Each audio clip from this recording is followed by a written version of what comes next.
Hey everyone, quick shout out to Marlse Sekiban who created the thumbnail for this video. Big shout out to them. I'm going to link their Fiverr page down below in the description. I really recommend checking them out. They make thumbnails for YouTube videos and at a great price at that, and they were really good to work with. I honestly recommend checking them out. They did a fantastic job with the thumbnail. I couldn't be happier with it. I was really ecstatic when I got it and it blew my expectations out of the park. Also, I created a Discord called the Angry Goose, because I am Canadian and geese are always angry, so make sure to check that out as well. Enjoy the video. On November 4th in 2016, which was about 8 years ago now, Call of Duty Infinite Warfare released and people had mixed opinions about it. When it came to the multiplayer, people were just in disbelief at how horrible and rushed the game mode was. The NV4 dominated the scene apparently, and I'm not a multiplayer guy myself, but I heard the word about it and just other issues people were facing. People were having issues connecting to online matches, split screen wasn't working properly apparently, and the game had a hard time responding when you play it from Steam. If you want to know more on the multiplayer and campaign side of things, here are some videos I watched myself that I think do a damn well job of explaining everything in detail about issues in Call of Duty Infinite Warfare. But if you take 2 seconds to look at my channel, you know what we came here to talk about, which was the zombies mode, and IW was cooking so long to create one of, if not the absolute most beautiful, fun, and creative maps even to this day, that if you have not played it yourself, I'm not asking you, I'm telling you, you need to play Infinite Warfare Zombies.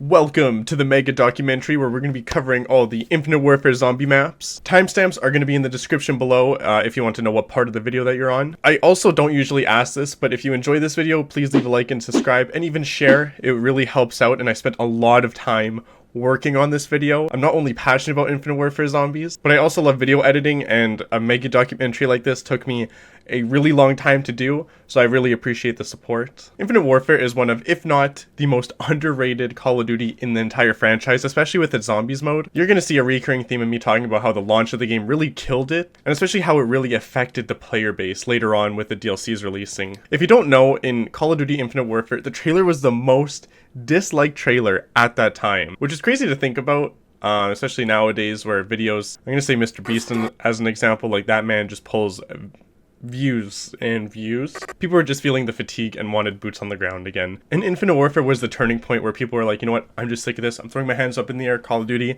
you gotta go back to what we're used to, man. Don't get me wrong, some people just need to get good, especially with the multiplayer. The campaign was great, but the zombies, it was fantastic. But people didn't care about this game.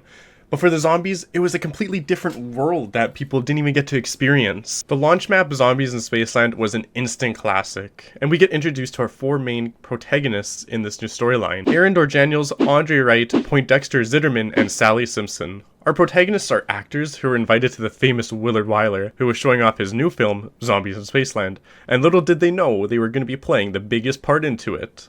And that's it for the main part of the storyline. I'm not even joking when I say that. It's crazy how simplified the storyline was, but it was nice, especially for players such as myself. I've been playing zombies since World at War, and the storyline gets convoluted really quick. You're following these characters, and timelines are like overlapping almost, and you're introduced to characters. When it came to the storyline that we were used to, things just got really convoluted really quick, especially in Black Ops 3, you know, you're going after the old characters, collecting their souls. And if you're not following along super intensely, things just get a little bit confusing. Lee Ross was the main lead director in Infinite Warfare Zombies, and I personally think he did a fantastic job taking a different approach, trying to really simplify things down. Don't get me wrong, I know it's a real turnoff for a lot of people, especially who are invested in storyline, want to know characters a little bit more, and you can see they really tried to push that later on in Attack of the Radioactive Thing, the 3rd DLC, which is pretty late into the game. But as I said, if you've been following the events from World at War to Black Ops Cold War, it's madness. I don't even know where to start when I think of the original Call of Duty storyline. With that being said, let's get into Zombies in Spaceland and talk about everything this map has to offer and all the other maps. Good morning, afternoon, or evening, everyone. My name is Mayo, and today I'm going to be eating meatballs. Today I'm going to be talking about all the Infinite Warfare Zombies maps in one video, and I just want to say thank you guys for taking the time to watch this video. I do enjoy posting Call of Duty content, especially zombies. Let's just talk about everything this map has to offer. The first chapter that we're going to be talking about is the layout of the map. Right as the player starts off in Spaceland, the game gives them a tutorial which will explain all the new mechanics and features Zombies in Spaceland has to offer. This is something I'm surprised Treyarch didn't add sooner in their title, since they are the main zombie franchise, especially with their story mode, and in their newer maps, and when I say newer maps, I'm using big quotations because I'm talking about Black Ops 3 and Black Ops 4. They're not really easy to play, and there are so many things to do with little hints or ideas of where to even start or go for the players. Spaceland gives the players a helping hand, which is welcoming for those newcoming players. You also have the M1 and the Hailstorm in the starting area, which is madness because they're both incredibly valuable and monstrous to use later on in the game. But if you enter into this room, players can turn on power, and wow, they really got lazy with turning on power, didn't they? Objection! As we go through the layout of the map, IW made some changes with how you can turn on the power, which in my opinion is way better than one big power switch, since it's more to do in the map and engages the players to continue on. As we leave the starting area, we can see this beautiful area that branches off into a three-way fork, and in the middle you have Polar Peak. On your left you have Journey into Space, and on the right you have the Kepler system. And the 80s theme is just perfect in this map, by the way. They nailed the designs with the neon signs, the buildings, food stands, the traps around the map you can use are just extremely creative and designed so well. You really can tell that they put a lot of time and effort into this map. The nice thing as well is it isn't too dark or too bright, but for a nighttime map, the developers really killed it with their lighting. Even in the arcade, the way they encapsulated the lighting from the dance floor with the ceiling lights, it just never feels like too much when you transition from the outside going into the building or vice versa. And I don't mean to glaze or go on tangents. I could just talk about this map for hours, but if we start going on the left from this three-way fork, heading into Journey into Space, it branches off into several areas. We have this trap on the left. I can't remember the name of the ride, but it's basically a carousel spinning around in circles. And around this area is one of the 3 locations you can find David Hasselhoff jamming out in his DJ booth. You can see he busts out some killer 80 moves. But continuing on, we make our way forward to Tough Enough, which is the new iteration of Juggernog. And for those who may not be familiar with the new IW zombies, the perks got a complete revamp, and there are some new ones as well, which I'll talk about later in the video. After this one, you can make your way to the alleyway or the arcade depending on where you go. Plus there are some shortcuts as well which lead into the underground area. The side areas are also quite nice in Spaceland since they have the concession stands, which if you get enough tickets can get you some special equipment. Heading back to the main fork and leading into the Kepler system, this area is definitely one of my favorites personally. The alligator head, the space minigame where you can play right beside David Hasselhoff's booth, and just the other side areas. The traps are also fun to look at. As I said, the alligator head, it's scary and just fun once you turn on the power. After a couple seconds, it will chomp down and instantly kill you if you are inside of it, or all the zombies that are inside of it. So don't stay in there too long after you hear the activation sound. As you can see walking around this map, it's just a crazy roller coaster of different stuff to look at. Speaking of roller coasters, this map has a roller coaster you can ride on and collect a bunch of tickets from it very easily. There are a lot of theories around this that were unsolved at the time, which I will be speaking about later. But Polar Peak is a fantastic looking area. It's one of the more rough and tougher areas to work around, especially on the high rounds. There's a lot of zombie spawns, and let me tell you, these zombie spawns in some of these areas are absolutely insane. You're gonna die if you're not well experienced, but it's definitely one of my favorite areas. Something I keep saying over and over again because Zombies in Spaceland is just such a great map. And besides that, the map as a whole just has a lot to offer when it comes to the training areas, things to look at, and the traps to use and play with. I forgot to mention a couple traps like the literal fucking spaceship that begins to take off or test when you activate it. Like that's insane. Elon would be crying right now if he saw something like that. He would be so happy. And the dance floor in the arcade area, the zombies just break dancing. It's awesome. This dance area, it's just so awesome. And it's something so simple that they did as well. You got people wearing the tracking suits and they're just break dancing with them, and it's hilarious to watch as well when they, you know, have the zombie skins and you just see them busting out moves. Like, it's just super cool. Overall, it's a fantastic layout. And for the underground area as well, there isn't much to do down here. It's just another way to navigate around the map, sneak around. It's one of the best maps for a reason. Something that you're going to see in every IW Zombies map is that the zombies get a redesign to match the aesthetic and theme of that current time period.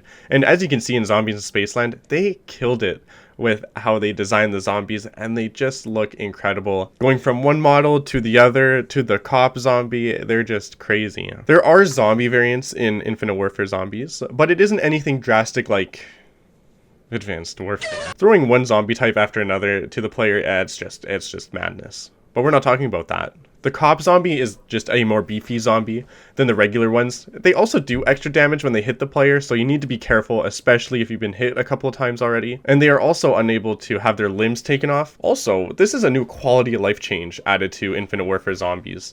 If you shoot a zombie's legs or arms specifically, they will get dismembered and you can create crawlers a whole lot easier. You need a powerful gun to do this though. The starting pistol won't just allow the players to do this, but shotguns or any weapon that is powerful enough can create crawlers really easily. And there isn't the weird quirk where if you headshot a zombie clean off, it becomes beheaded and still runs at you. They just die once they take enough damage, which in my opinion is a lot nicer than what Treyarch did, because I hate the headless zombies running at you. Even the trailer Call of Duty released for this map really turned a lot of people's heads due to it being so different, and different is good at times, which a lot of people forget about nowadays, when they would rather have the same formula repeat in their games over and over with little to no changes, and call it something brand new. People really need to give Infinite Warfare zombies more recognition. I strongly believe Lee Ross had incredible ideas for this franchise, but was held back when people were just sick of the futuristic gameplay of multiplayer in the campaign, and if Zombies was more upfront with their release trailers, then it would 100%, I can guarantee, would have saved the game and would have had a less negative impact than what they were pushing out, which was the campaign, the multiplayer.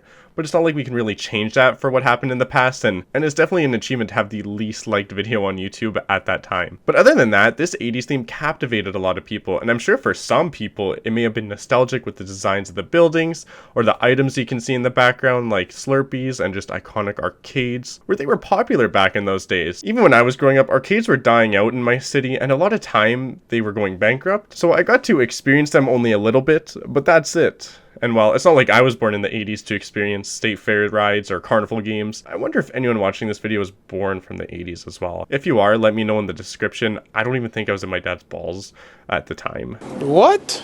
When it comes to the weapon varieties, Infinite Warfare hits this out of the ballpark with pretty much all of the weapons that are available. There really isn't a bad weapon in Infinite Warfare except for the launchers, which, as I stated back in my ranking all Infinite Warfare videos, which you should watch because it's biblically accurate, which is more correct than most things in life, launchers really shouldn't have been added since they're just so terrible in zombies, having little ammo and they're just better options and wonder weapons you're going to be using more than likely. The weapons go hard in Infinite Warfare, and some of them have two variants. A prime example I like to use is the Proteus. This gun, it's just so cool. On the front it looks like a sniper, but if you hold down the weapon switching keybind, it converts into a shotgun. Like, who wouldn't want to use a sniper shotgun? There are also ammo types, which I guess you could say this isn't as important in zombies, but it's something to mention. Weapons that use regular bullets are nothing out of the ordinary, something we've all used before, but energy weapons are built different. The bullets can ricochet off of items and surfaces, while still damaging zombies after being ricocheted. This can be really good or bad, depending on your playstyle. And then there are melee variant weapons. The axe is the main example of a melee weapon since, well, it's not like you can shoot bullets from an axe. And I thought you could throw the axe in zombies, but that's just for multiplayer. I spent 4K salvage for nothing. If you enjoy weapon variety and enjoy something different, you need to use and play with every gun. A lot of them have great personality in my opinion, like the X-Eon, or even something not as great such as the Banshee. These weapons just have a lot going for it, and I really think Infinite Warfare nailed it with their weapons. The launchers and snipers are definitely weaker than what we had before. There was nothing that could even compare to the Dracon in Black Ops 3. There is the DMR, which turns into a automatic rifle, which is sick, but other snipers are pretty forgettable. But that doesn't mean that you should ignore them. You're just not going to be using them that frequently. Every weapon, like in Black Ops 3 as well, can level up and add more attachments for them, and this system is just amazing. It's nothing special either, it just adds more replayability and gives players options when they are grinding their levels to be like, the MacTav 45 SMG was pretty good, but compared to the FHR-40, this thing's a beast. And it is. These weapons are just so fun, and I really enjoy using them. Just avoid the launchers, as I said. Like how you avoid slipping on bananas in Mario Kart. Unlike in the Treyarch games with the 4 perk limit, or I guess back in my day when there was a 4 perk limit, this was a serious issue for some players, especially for those who were attempting the Easter eggs in those titles. Black Ops 3 is a fine example since they added Widow's Wine, a perk so broken, so amazingly unhinged in its own rights that it has not returned even to this day. But Lee Ross saw what Treyarch was doing and scoffed at them. He made the wise choice to increase the perk limit to 5, with the quality of life change where the players, if they want to refund the perk or get rid of one, I should say, all you need to do is walk up to the machines and get rid of it. Doing so will open up a perk slot for you to use again. You don't get your money back from this, but in the greater aspect of things, this quality of life change is fantastic for every kind of player who is playing Infinite Warfare Zombies. If I want to get rid of Deadeye Dewdrops for bomb stoppers, I can do that. Maybe I'm going to switch it out for quickies or up and atoms to revive my teammates faster. You can do that. And speaking of perks, let's talk about every single perk since they got their own redesign, and some of them have additional features or buffs compared to their older counterpart. Tough Enough, the equivalent to Juggernog, it's the same price and the same effect. Nothing really new about this one, but I love the machine and the animations. Sure, the quotes for getting new perks in Infinite Warfare aren't as iconic as the Treyarch crew. When someone drank Quick Revive and they mentioned how it reminded them of fish for its terrible taste is obviously very iconic. But the machines and their jingles in Infinite Warfare are above and beyond what Treyarch has done, in my opinion, at this current point in time in 2017. Up in Atoms, this is just Quick Revive, same price for solo and non-solo players with no new effects. Nothing much to say, but the design of the machine, it's a chef's kiss, baby. Quickies. I'm unsure if Quickies increases the same speed as the old Speed Cola, which increased reload by 50%. The online COD wiki doesn't clarify this as well, but Quickies boards up windows at double the speed, where Speed Cola doesn't double the speed, I think. If you look at the wiki, it says Speed Cola increases the animation of boarding the windows, not the boarding itself, which is odd. And I don't really know what that means, but that's pretty cool. Bang Bangs. This is the same as Double Tap 2.0. There are no new effects and additions, but the song for Bang Bangs is bang in itself. Let's move on. Blue Bolts. This perk is the same as Treyarch's, where the effect of the shock when you reload is dependent on how many rounds the player has in their gun. If the player is nearly at maximum ammo when they reload, it will not be as powerful or stun the zombies if you reload on an empty mag, which is really interesting. I actually didn't know about this for Electric Cherry, that the amount of ammo you have in your gun is dependent on the strength of Electric Cherry. Racing Stripes doubles the sprint duration for the player just like its counterpart. I cannot speak. Racing Stripes is the same as its counterpart Stamina. Amazing perk overall, and I mean, there's not really much to say besides having faster movement is obviously better to have for when you're training zombies or moving around the map more efficiently. It's definitely one to get for most of your games. Bomb Stoppers, the same as PhD Flopper without the flopping. You have the ability to use explosives and not take any damage, which includes cooking grenade and not being killed by them. It's a great perk, and I recommend it for the Zombies in Spaceland Easter egg, and the perk is only 1500 points instead of 2500 points, which is great. 1000 points off is a buff in my books, because for early rounds, this is really important when players are trying to get set up or finish Easter eggs as quickly as possible. Mule Munchies, the equivalent to Mule Kick, but at a cost of 2000 points instead of 4000, cutting the cost by double. And I mean, that's great and overpowered in its own way. I recommend this if you like to rock 3 guns, and it did get a buff since you can now figure out which gun is your third one due to the simple and brilliant logo that is just under your ammo count. Why this wasn't implemented earlier in Treyarch zombie games is beyond me, but with that being said, on to the next perk. Deadeye Dewdrops, the better version of Deadshot, has additional buffs for the players, and in my opinion is on the top of a tier list. I think it even deserves its own tier. I think it's that good. The perk goes like this. No more recoil on any weapons, allowing extra damage the longer down you aim down your sight. And you can see this after a skull appears for a second. It will also make a noise. Auto aim to the head, which is the same as before. And this perk is just too good to not get. You need to really get this perk when you're playing Shaolin Shuffle and doing the Easter egg. It's great, and the redesign is also beautiful. The candy drops on top of the machine are just a nice touch, and I love the color as well of the machine, being the nice vibrant green. It's simple and does the job perfectly. Trailblazers, a new perk added to Infinite Warfare Zombies and introduced in Zombies in Spaceland, and every other map going forward. This perk allows the players to leave a trail of fire after they sprint and you slide on the ground, similar to Banana Colada, if you've ever heard of the public community perks that people have come up with. That was a very popular one that basically got added as a gobblegum. This perk is okay at best. It's not really viable for high rounds, and if you just want a fun perk to mess around with, I definitely recommend getting this one. Slappy Taffy is a new perk introduced in Infinite Warfare, and this one is fun to rock during your games, especially if you're playing Spaceland and using the map exclusive axe weapon, which you can pack a punch by the way, but it comes at a cost. If you don't know how to melee properly and get the right distance between you and the zombies due to magnetic melee lunging, it can definitely be a bit of a hassle.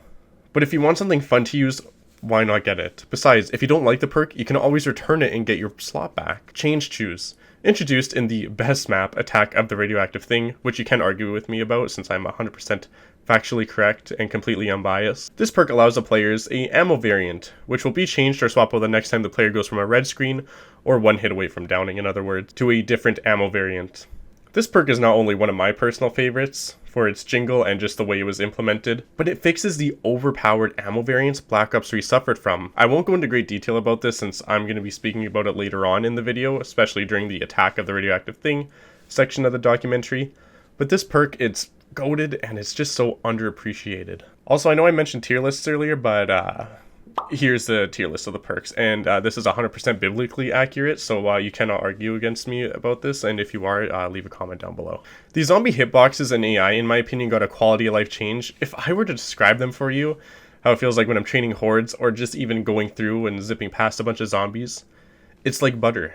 I mean, seriously, there are times where I know if I was playing Black Ops 2, 3, or especially Black Ops 4, I would die from what you're seeing in this gameplay. It's amazing what Infinite Warfare did with these zombies, going from the way they behave to reducing how bulky they felt in Treyarch zombies. I felt like they were bulky in Treyarch zombies, and I've been playing Black Ops 3 for thousands of hours. Black Ops 2, not much. Black Ops 1, I probably played more than Black Ops 2. And this isn't me complaining, I'm just saying you can really feel the difference from the zombies in Infinite Warfare zombies to Treyarch zombies. There are other zombie variants later on in the DLCs that were not so great, and when I say not so great, I just mean the ninja zombies, which are hypothetically not bad at all.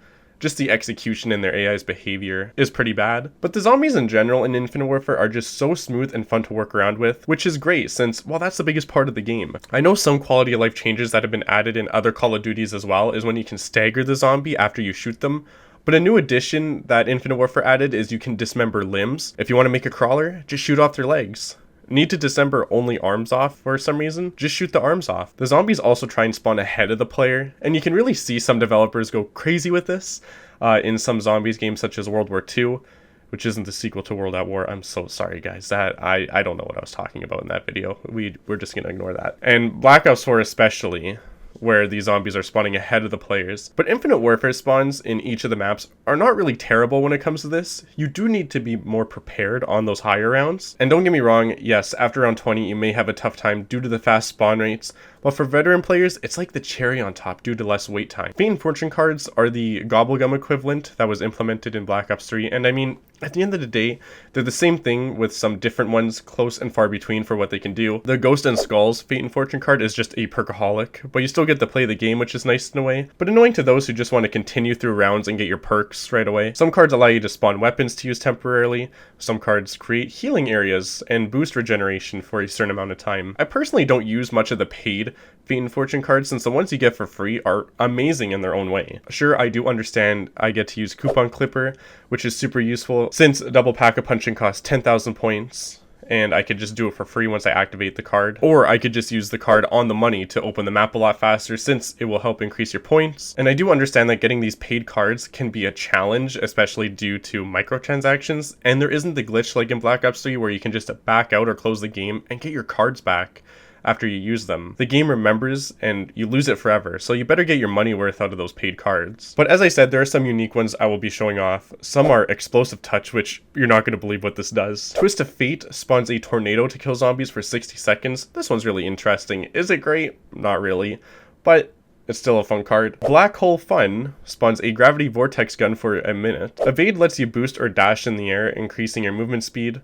And Purify is another fun one where it heals all players that are damaging and hurt nearby zombies. So there's a lot of fun and unique cards you can use, but as I said, you gotta pay for these, and the ones you get for free are just so much better since you're not losing anything at the end of the day. Here's what I usually use if you want to do massive damage and not spend loads of money. Mana Up, Scope Dollars, 5-second Muscle, Stimulus, and Best for Last. All these are great for both offensive and defensive play, and it's just a perk you don't need to spend a lot of money to be overpowered. Infinite Warfare gives you that ability to be overpowered if you want to, which I felt like Black Ops 3 lacked when it came to getting perks, points, or offensive play and defensive play. Most of the Gobblegums that were actually good were paid for in Black Ops 3. Also, if you're wondering why I'm mostly comparing to Black Ops 3, it's because these games were out around the same time, and in my opinion, it was basically a competition of, well, if I don't like Infinite Warfare zombies, I might as well just play Black Ops 3 zombies. There is also the coin and ticket system Spaceland introduced, and this is a common thing in every map, except for Beast from Beyond, which had no game currency or buildables. Firstly, you're going to see a couple coins spawning per round, which you can use to insert inside these claw machines.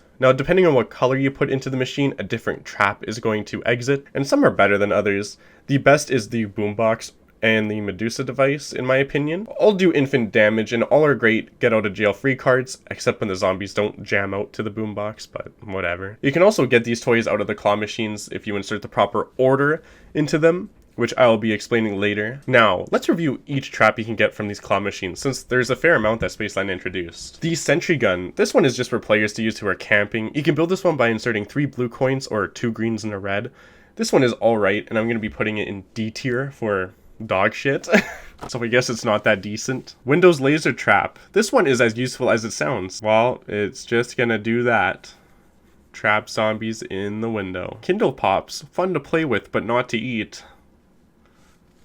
That was bad. This is one of the best traps in my opinion, and you can set it up as much as you want. You have 5 shakes using this item, and doing it in a circle or in the path of the zombies is great, since it lasts about 20 to 30 seconds. It's just one of the best since there's a lot of options for how you can use it and play it out. The boombox. This one is ideally one of the best since it's an overpowered monkey bomb and the zombies start to breakdance. It doesn't get much better than that. The Medusa device. This is essentially a mini nuke.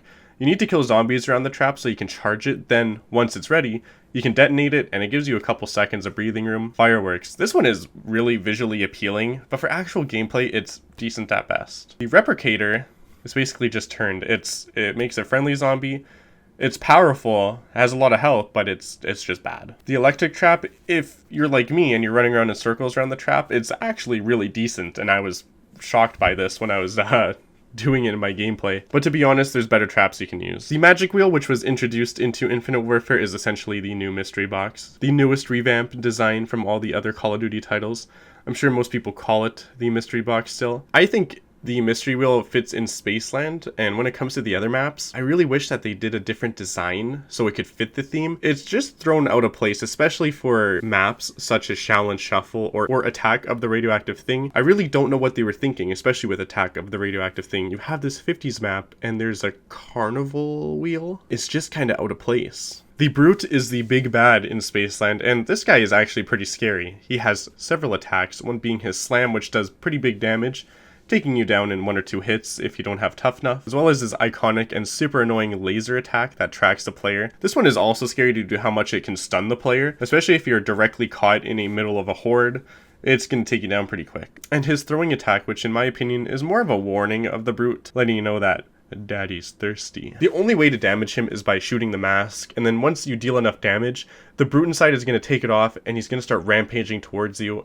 And this is a time where he is no longer invincible, and you really need to shoot him in the head. He isn't too bad in the early rounds, but later on, around round 30 to 40, pretty menacing and is quite beefy, even with wonder weapons. So definitely take your time when you're taking him down. In most Call of Duty maps, when you click on the HUD button, something usually comes up which revolves around the quest line in that current map for what you need to collect or just parts you can build, such as the shield or specialist items. In Spaceland, this is no different with the introduction of the sticker sheet, which revolves around the quest line. If we were to start in the middle of the sticker sheet and work around that, it's going to make a lot more sense at the end of this chapter, but let's just start there in the middle. The Discord is by far the most popular wonder weapon out of the 4 you could build. It has amazing damage and just an incredible effect when you use it regularly or pack-a-punch it. First part we're going to collect is the disco ball, which can be obtained by collecting one of each colored coin and inserting it into this specific claw machine just outside of the astrocade. Once you do this, you're going to see a toy come out. Simply walk up to it and collect it. You can also get Kindle Pops, which I recommend to grab as well if you're doing the Easter egg. The battery for the Discord is one of the weirdest, but most interesting in my opinion. You need to collect a pair of sunglasses, and around the map when you use them, there are going to be targets that spawn. But make sure to not get hit once you wear the sunglasses since they get knocked off, and there's going to be times where you can't pick it up after they get knocked off. There's a random chance where you can, but most times you just lose them and you have to wait for another zombie to drop them from its fanny pack. The crystal for the Discord can be obtained by going to the dance floor inside of the astrocade, and make sure to have a full horde of zombies when you activate the dance trap, since you need to fulfill the required amount of zombie kills before the UFO is satisfied. To get the UFO as well, you need to open up Pack-a-Punch, and then you're going to see a table with 4 UFOs. Click on this, and then you'll see the UFOs circling around specific traps around the map. The Shredder is also a fan favorite, and definitely the one people use most against the alien. I'd like to say this one is not as complicated or weird in any way. The alien doll can be obtained in the Kepler system. You're going to see this claw machine here, and you need to insert 3 red coins to have the doll come out and be collected. You're going to see this is a reoccurring theme with the other machines, except for the disco ball, which is just one of every color. The battery for the shredder is at the bottom of the splash pad, where you're going to see these log boats coming around in circles,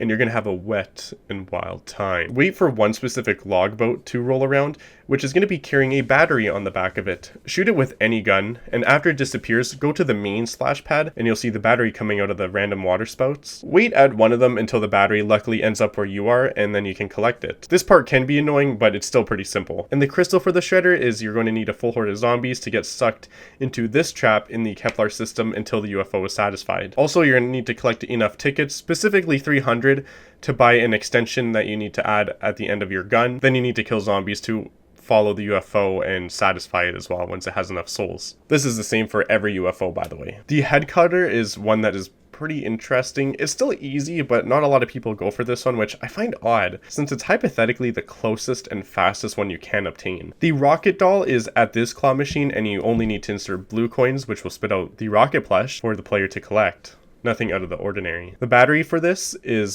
definitely one of my favorites out of all the guns. Throwing a grenade in this portal will begin a game of hot potato, where you need to juggle the grenade and bring it back to the pack-a-punch portal, and once you throw it in, you are rewarded with the head cutter's battery. The crystal for the head cutter is definitely one of my favorites. You need to bring a full horde of zombies to this rocket ship over here and activate the trap, and Jesus Christ, these traps are so cool. This one is just so impressive and creative in my opinion, how they utilize parts of the map. It's a fucking rocket ship killing the zombies. Elon Musk would be loving this right now. After pack-a-punching this gun, by the way, it gets called the guillotine, and it's such a fitting name because this gun, when I first got it, my head almost came off. I was so impressed. The face melter is one of the least popular from the looks of it. It doesn't help that one of the ways to get the part is basically like an extra step in its own way, but it's still really interesting in my opinion and fun to get. If you haven't done it yourself, I definitely recommend trying it at least once. For the Yeti doll, you're never gonna guess how we get this one. You get 3 green coins and insert it into the claw machine. For the battery, you're going to need to collect 350 tickets from the arcade and then purchase the cryo grenades. This is already interesting on its own, but very different. It's nothing hard, but for the next step, you need to collect a full horde of zombies and then walk them over to this Yeti out here and make sure to throw a cryo grenade at its head. The Yeti is going to tilt down and then freeze all the zombies, and you need to specifically get headshots from them until a specific sound cue plays. Once you get enough, you walk up to the Yeti right beside the portal and you're going to see it holding the battery for you to collect. Really weird, but super interesting. And the crystal, you're never going to guess this one as well. Get a full horde of zombies and kill them with this trap until the UFO is satisfied, and then fill them with souls. By the way, after you collect an orb, you can bring it into the pack-a-punch machine and insert it in this section here. I don't really know what it's called, but once you have all 4, this will unlock the Exquisition, and it's actually such an outstanding attachment you can add to your guns. It basically ricochets bullets off the zombies onto other zombies. They look pretty targeted and it's extremely powerful, so I definitely recommend you get this if you want to get all the guns, because you're basically getting it for free anyways. Yo the Robot is also an addition that was introduced in Zombies in Spaceland. Sadly, he didn't make his return until the very final DLC, but with that being said, you can find his head on this bench here, and then he's going to be giving the players specific challenges to complete. If you don't like the challenge, you can waste the time and get a new one, but they're pretty easy and simple to accomplish. Once you complete enough challenges, you walk up to Neil and he's going to summon David Hasselhoff himself to help you around for a couple of minutes before he goes back to Neil and gets upgraded to a newer, better version. The battery has 2 locations that it can spawn in. One is in the Kepler system and the other is down in the basement. Give this to Neil and you're going to be getting more challenges for you to do. You're going to see that they will get progressively more difficult, but they're still nothing crazy and pretty easy to accomplish, solo or with players. The nice thing too about doing Neil's challenges is you get tickets, which can help you get upgrades or certain attachments for your guns, or just buying equipment to use throughout the map. So I definitely recommend you do Neil's challenges if you just want a free way to get more tickets without actually having to play the arcade games. The final part of Neil, which is the floppy disk, can also be grabbed in the basement, and just like before, you throw the part onto Neil and he's going to give you more challenges to do, and after you complete all the challenges, David Hasselhoff is going to spawn. Neil is a really interesting character that was introduced, and it's a shame that we couldn't play him in the final DLC, which you're going to see me complain about from time to time because I love Neil. Not to confess my feelings there when I say that, but it's really a shame that they didn't make him a playable character in the final DLC. But with that being said, let's move on to the Sekiban. There are going to be 3 parts you need to collect throughout the map. One part is always going to spawn in the starting area. I'm not going to show all the locations of these, but the Sekiban is pretty easy to build. And once you do that, you need to bring all these parts over to David Hasselhoff, where he is going to build the Sekiban himself, I guess, and then give it to us on a later round. After a couple rounds, you're going to hear a noise playing throughout the map. And if you actually look at the UFO that's stuck in Polar Peak, you're going to see it flashing colors, and this is what is making all the noise, which is kind of interesting, especially looking at this years later. I didn't know this until I was just looking at the spaceship turning on.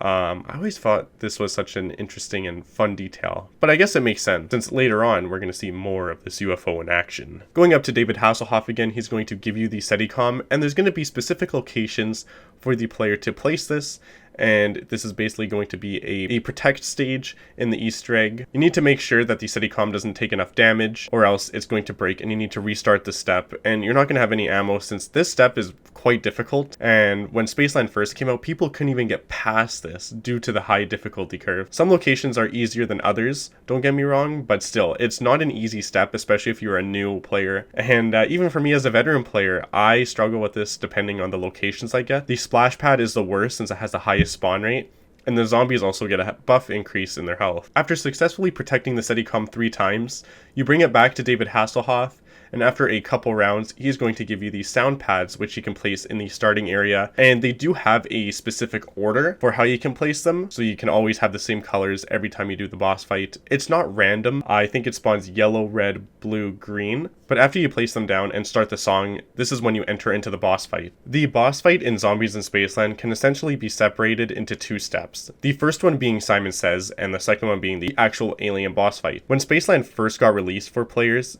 this step was almost impossible due to the short time solo players had to go from one color to another when inserting their colors to respond to the UFO. This did get buffed and the time did get increased, which made things a whole lot easier, but for players such as NoahJ456 when he was first playing this map, it was almost impossible due to that time constraint. As you can see in my gameplay footage here, there are times when I'm literally going from one side to the other, and it gives me as much time as possible, which is great. But when the map first came out, this was not the case, and a lot of players were struggling. But with that being said, this is basically the first half of the boss fight. All you have to do is look up at the UFO when it's saying its colors, and you need to respond to it by remembering what order of colors were placed down when you placed your music discs, or radios, whatever you want to call it. After you successfully do this 3 times, you're going to see that clowns are going to start spawning, which can be a little bit freaky because they all start coming at you at once, and if you get hit by one clown, I swear to God, it's like a ricochet. You just start getting bounced off like a goddamn pinball in a pinball machine. The second half of the boss fight, when it comes to the alien, is not that bad nowadays compared to when the map first got released. This guy was extremely tough, and he had a move where if you got close to him, he would release this area effect or AoE effect that would damage the players,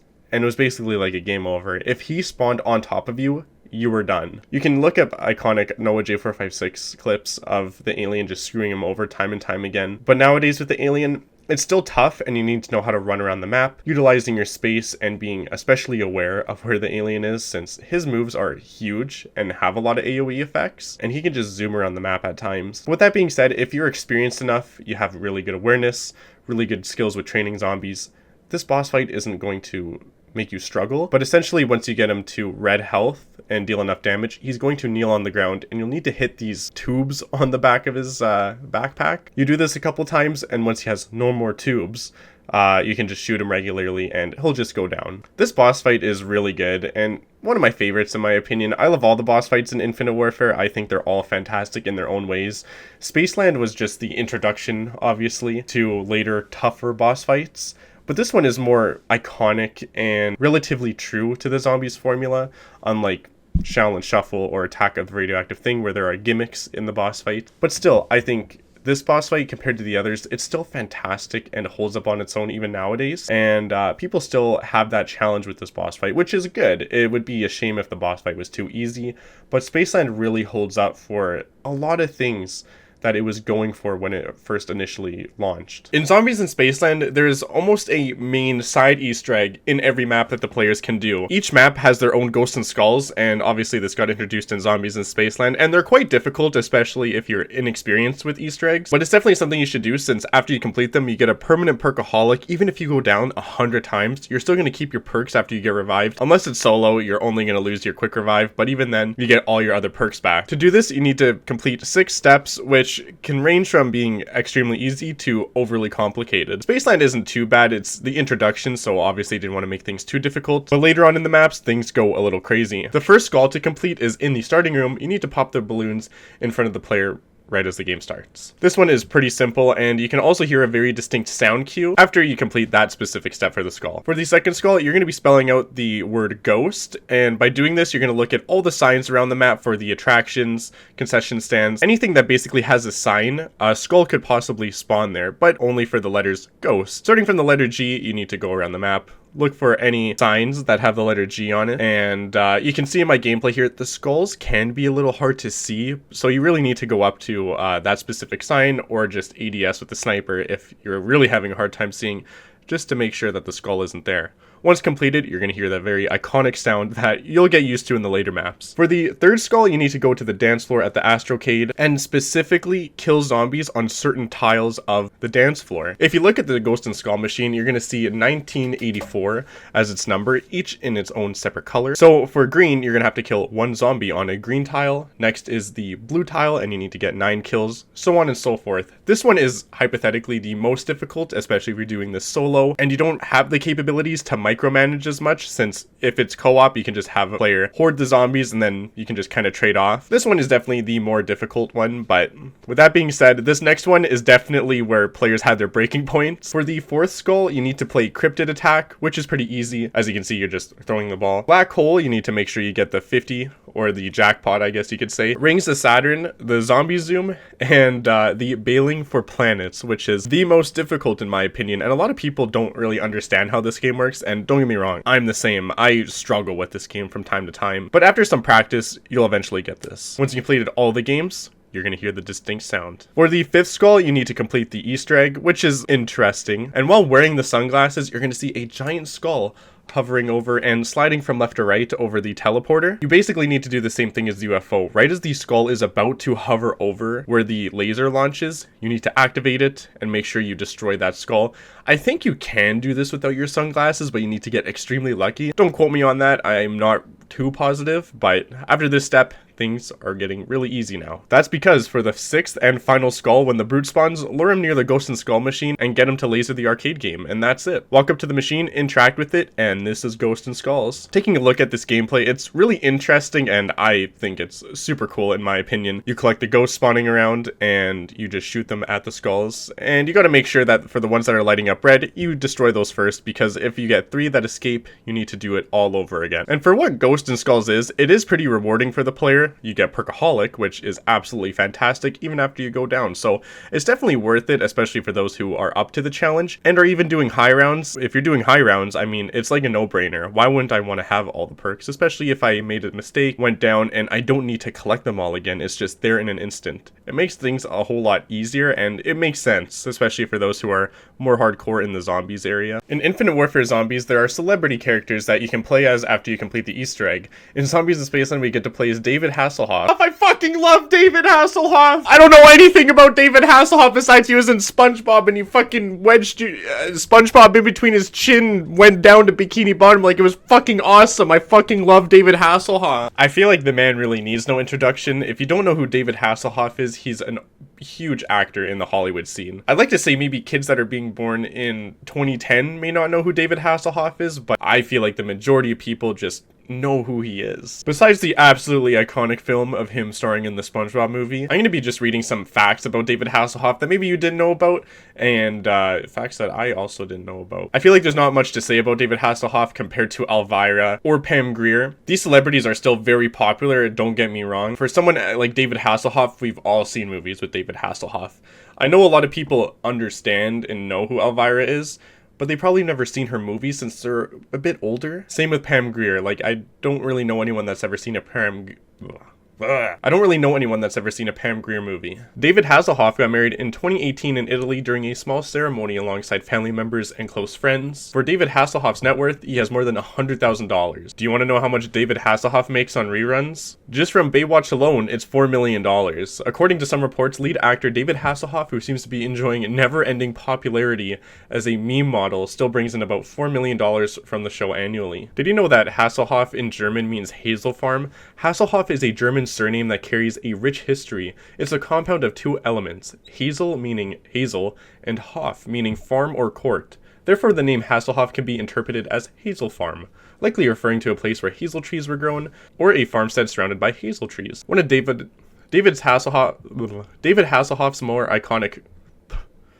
the most iconic films for David is Knight Rider, Baywatch, the SpongeBob movie, absolute classic, Knight Rider 2000, and Guardians of the Galaxy Volume 2, which is crazy. I don't remember the man being in Guardians of the Galaxy. Vin Diesel's in Guardians of the Galaxy 2, what the fuck? Something that I'm going to talk about right now, but I will go into more detail at the very end of this documentary, is you can play as Willard Wyler. If you don't know who Willard Wyler is, which I'd be shocked about, since I'm sure I talked about him at the beginning, he's the main antagonist of Zombies in Spaceland and just the Infinite Warfare Zombies storyline in general. He throws our cast characters into the movies, going from one to another and just toying with them. After you complete the super Easter egg, you can play as Willard Wyler, but as I said, I'm going to be talking about this more at the end of the documentary, so make sure to stick around for that because there's pretty cool stuff and important details to know about. But with that being said, what are your guys' thoughts on Zombies in Spaceland? It was a fantastic map, and even for popular zombie YouTubers and just many zombie fans in general, Zombies in Spaceland is still within their top 5, top 3, whatever you want to say. It's a fantastic map, and it did a lot of things right, which sadly couldn't be carried over onto the other maps, or at least that's what people felt as the later DLCs were coming on. Zombies in Spaceland just did a lot of things fantastic that the other maps couldn't hold up later on. And it's a shame because the later maps such as Shaolin Shuffle, Attack of the Radioactive Thing, even Beast from Beyond, I still think they're great maps in their own way. They still have their own identity, which is important. They still have their own characters that you can play as, except for Beast. But Zombies in Spaceland was the introduction of a fantastic and amazing story and amazing gameplay. I know that some people, when they hear story, they're gonna be like, what story? But still, for players such as myself, who is not really so in-depth with the zombie storyline, even though I've been a fan since Call of Duty World at War, it's a nice break from just all this crazy stuff and plot holes and just weird scenarios where it's like, oh, this is what's happening with Richthofen, or oh my god guys, Gersh is back. You know, in Grod Crovy, when you see Gersh, how did he get like that? Like, I don't fucking know, and I've been playing zombies for years. It was just a nice break is what I'm trying to say, because I don't have to watch hours and hours worth of Raffle Waffle videos just to get caught up with something so I can make my gameplay maybe a little bit more enjoyable, or I'm understanding the story. With that being said, and I don't mean to complain about that, Zombies in Spaceland is an absolutely amazing map, and Lee Ross was onto some fantastic ideas and still implemented them in later DLCs. Make sure to stick around for Raven the Redwoods, because I think this map is also really underappreciated and overhated in a lot of ways. Thank you guys again, and remember, my name is Mario and I eat the meatballs. Motherfucking meatballs! The year is 2017. 2017 again? We just talked about that in the last... You're telling me Infinity Ward released 4 maps in 1 fucking year? What the fuck? I want to start this video off with a question. Have you ever talked to someone that you just met and your first impression of them was, you know, I think that guy's really cool. I'd like to hang out with you again. They were maybe interesting or funny, but they left a really good impression and you're like, you know what? I wouldn't mind hanging out with that person again. Okay. Or have you ever had the total opposite where you're talking to someone and they might seem kind of weird or quirky. You just can't see yourself hanging around them and you wouldn't really be too upset if you weren't to see them again. First impressions is a big thing for people. If you have a bad first impression of something, you're probably not going to want to do that or see that thing again. If you have a really good impression, you're probably going to come... Yo, what? Wait, what? Probably going to come around back to it. The point that I'm trying to make right now is that first impressions in person with talking to other people and video games, especially when it comes to their DLCs, is huge for people to come back and keep on playing games such as Call of Duty, where they always release a brand new game with 4 DLCs that come later in the season. But that first DLC is a really big indicator of, well, should I keep playing this game and, you know, keep giving it a chance, especially if I'm starting to get it like a little bit disinterested in it, or should I just move on to the next thing? And today in this video, I'm going to be talking about that with Infinity Ward's first DLC releasing, Brave in the Redwoods. At an abandoned summer camp, deep in the woods, 4 stranded companions will become the life of the party. We got recast and the script has been flipped. Zombies, welcome to my party. This looks like a summer vacation right out of a nightmare. Talk about the boonies. Who the hell booked this gig? Let's play. Woo! This is awesome! Whoa, that was gnarly. Like the lambs to the slaughter, eh? I can feel the universe. Ooh, look at the colors, man. This January, dance like somebody's watching.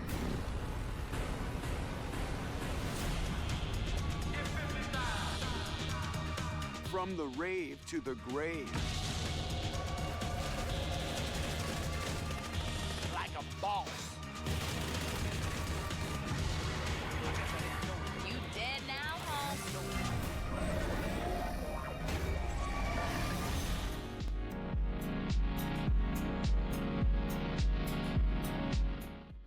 When Zombies in Spaceland left off with a cliffhanger, people were so hyped for the next map. Zombies in Spaceland left a beautiful taste in people's mouth.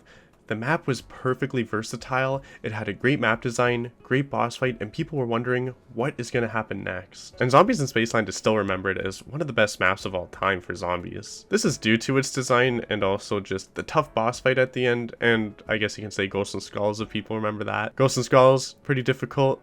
Anyways, once the time came around and Infinity Ward released a trailer for Brave in the Redwoods, some zombie YouTubers got early access to the map. Noah J456 might literally be the backbone of Call of Duty Zombies, by the way. He was the main guy Infinity Ward reached out to promote their new Zombies maps. When Zombies in Spaceland was coming out, or I guess before it was released, Noah got a package with a timer on it, and he had to go to a store to put in a VHS tape. It was crazy at that time. People were so invested and interested. Like, what does Infinity Ward have cooking for zombies? I'm gonna keep this segment short because I feel like there's something more important to talk about later part in the video, which is the Easter egg. But when the map released, there was a lot of YouTubers that were actually hyped about this map, but things died down quickly because of the Easter egg itself. As I said, I'm going to get into that in later parts of the video, and even the storyline that Infinite Warfare Zombies had to offer, it wasn't something in depth that we were used to like Treyarch Zombies. Treyarch Zombies is just layers and layers of lore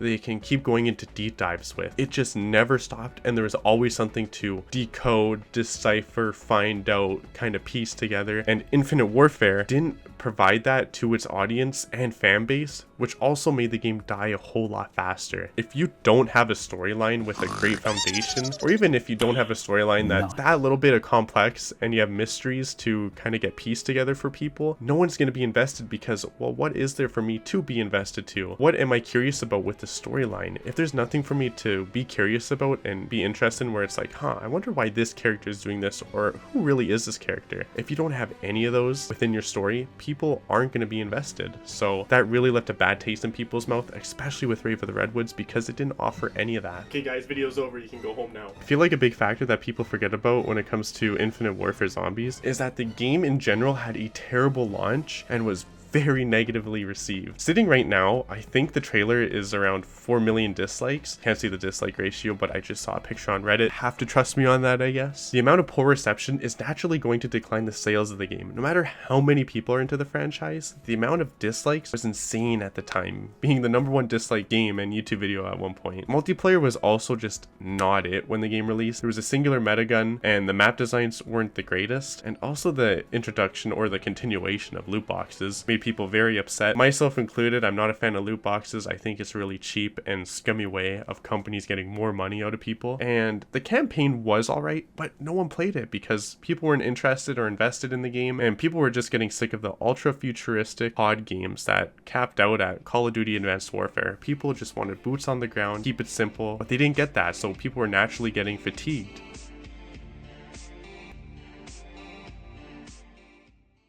Let's start from round 1 within Raven the Redwoods. When you first spawn into the map, you have no weapons in your hands except for the default melee, which isn't very effective after round 2 or 3. You can pick up any of the other melee weapons laying around in the starting building, or you can just pick up the car on the second floor, which is usually the go-to weapon. Once you open a couple doors, you start to realize that the starting building is actually the main hub of the map. It branches out into a spider-like formation, going into the separate areas. And a lot of people didn't like this due to it being more complicated and different from other maps we've seen previously. But as I said in my Attack of the Radioactive Thing video, over time playing zombie maps, you will remember them like the back of your hand no matter how complicated it is. But is that me making an excuse for the map being bad? No. And I believe that Raven the Redwoods isn't even a bad map at all. It's just different, and we all know how we feel about something different. But not many people played this map, so it's that new player effect. Post-edit me here, this thing really just swung 4 times before it gave up. That's actually kind of ass. In fact, where you're unfamiliar with the locations and the shortcuts, so you get all mixed up and turned around because some areas might look the same as others when it comes to sharing the same assets and locations. This map is so fucking cool. The map design team was having a spectacular time creating all of the separate areas when it came to the dock where you go to Pack-a-Punch, the mess hall, sewer, the cabins, recreational area, and the dance floor. I mean, look at these zombies breaking it down like a freaking math equation. Map of the year, baby, map of the year. I think this map is great when it comes to the flow, especially since once all doors are opened and you turn the power on. Why don't we talk about that for a second? Most people that play these maps, I assume, aren't going to be using Director's Cut. So for someone that is using Director's Cut,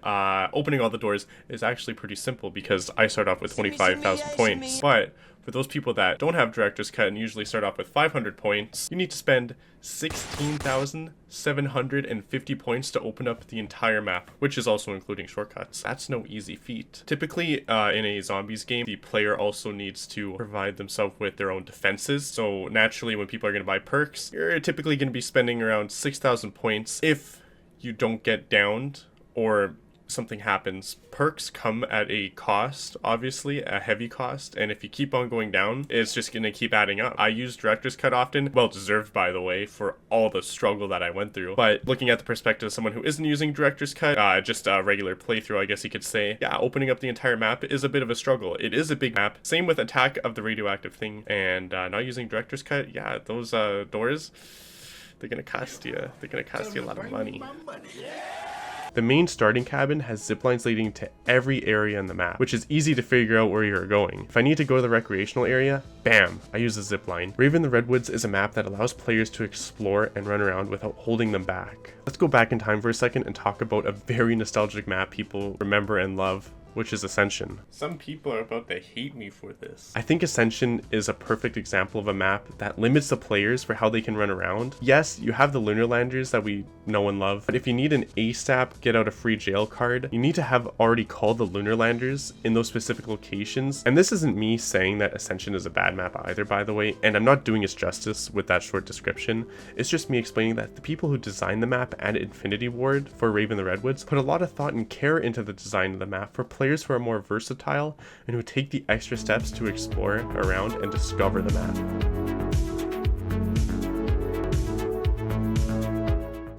If you remember back in Black Ops 2, there was this thing called perma-perks. Those must have been so easy to get in Black Ops 2. I'm glad so many people use those. Basically what you have to do is fulfill a specific task or complete certain actions, and your character will get additional buffs added to them. These were not only very hard to figure out and solve, but if you didn't know what perma-perks were, you basically had to watch a YouTube video and figure it out yourself. I had no idea about perma-perks until I was pretty much on to Black Ops 3. In Raven the Redwoods, I felt like they created the perfect solution was by having these charms added to the map. If you don't know what charms were in Raven the Redwoods, basically they're just additional features that once you complete a certain objective with these items, you can get a little bonus or buff added to your character, which will help you greatly if you're trying to attempt high rounds or even just do casual play with your friends. I'm going to be going over each of the charms within the map and explain their buffs and pretty much just their usefulness for the player. The first one I'm going to be talking about is the binoculars, which electrify zombies when reloading if near another player. This is also another way of just saying it's electric cherry or blue bolts, since that's what it's called in Infinite Warfare. This does work in single player as well, but it's not as great as regular blue bolts. It's basically an alternative if you want to switch up your perks and try something different, which is nice because it lets you explore some other options if you don't have Director's Cut or you want to use your Fate and Fortune cards. I definitely recommend this if you want to do that. Other than that, if you're not going to use the binoculars and you're just going to stick with blue bolts, just do that. It's not the greatest, and there's just so many other charms that you can use. The next charm is going to be the shovel, which explodes zombies near players after they are revived. This is going to be useful if you play with more than one player, obviously, and in this day and age where no one is playing online unless you have some friends over. Yo, this game is fucking garbage. This is just another one I would personally avoid holding on to, since it's not going to be very effective and you could choose a better charm overall. The challenge of killing the 5 skeletons though is extremely fun and difficult, although there are only 5 of them you need to kill. But as I said, they're extremely beefy, and if you don't know how to navigate in the tight river, then you can get cornered and killed easily. As the cool kids would say, this is not poggers. The arrowhead is basically Deadshot. This is just a must-have, and also you could say this is a sneak peek into Dead-Eye Dewdrops, which released just after this map in Shaolin Shuffle. Everyone loved that map. As said, having an automatic ADS for the head is not only a game changer, but makes high rounds between 50 and 70 in Raven the Redwoods much easier if you're not going to use the bows. For some reason, if you don't want to use them and just use regular guns.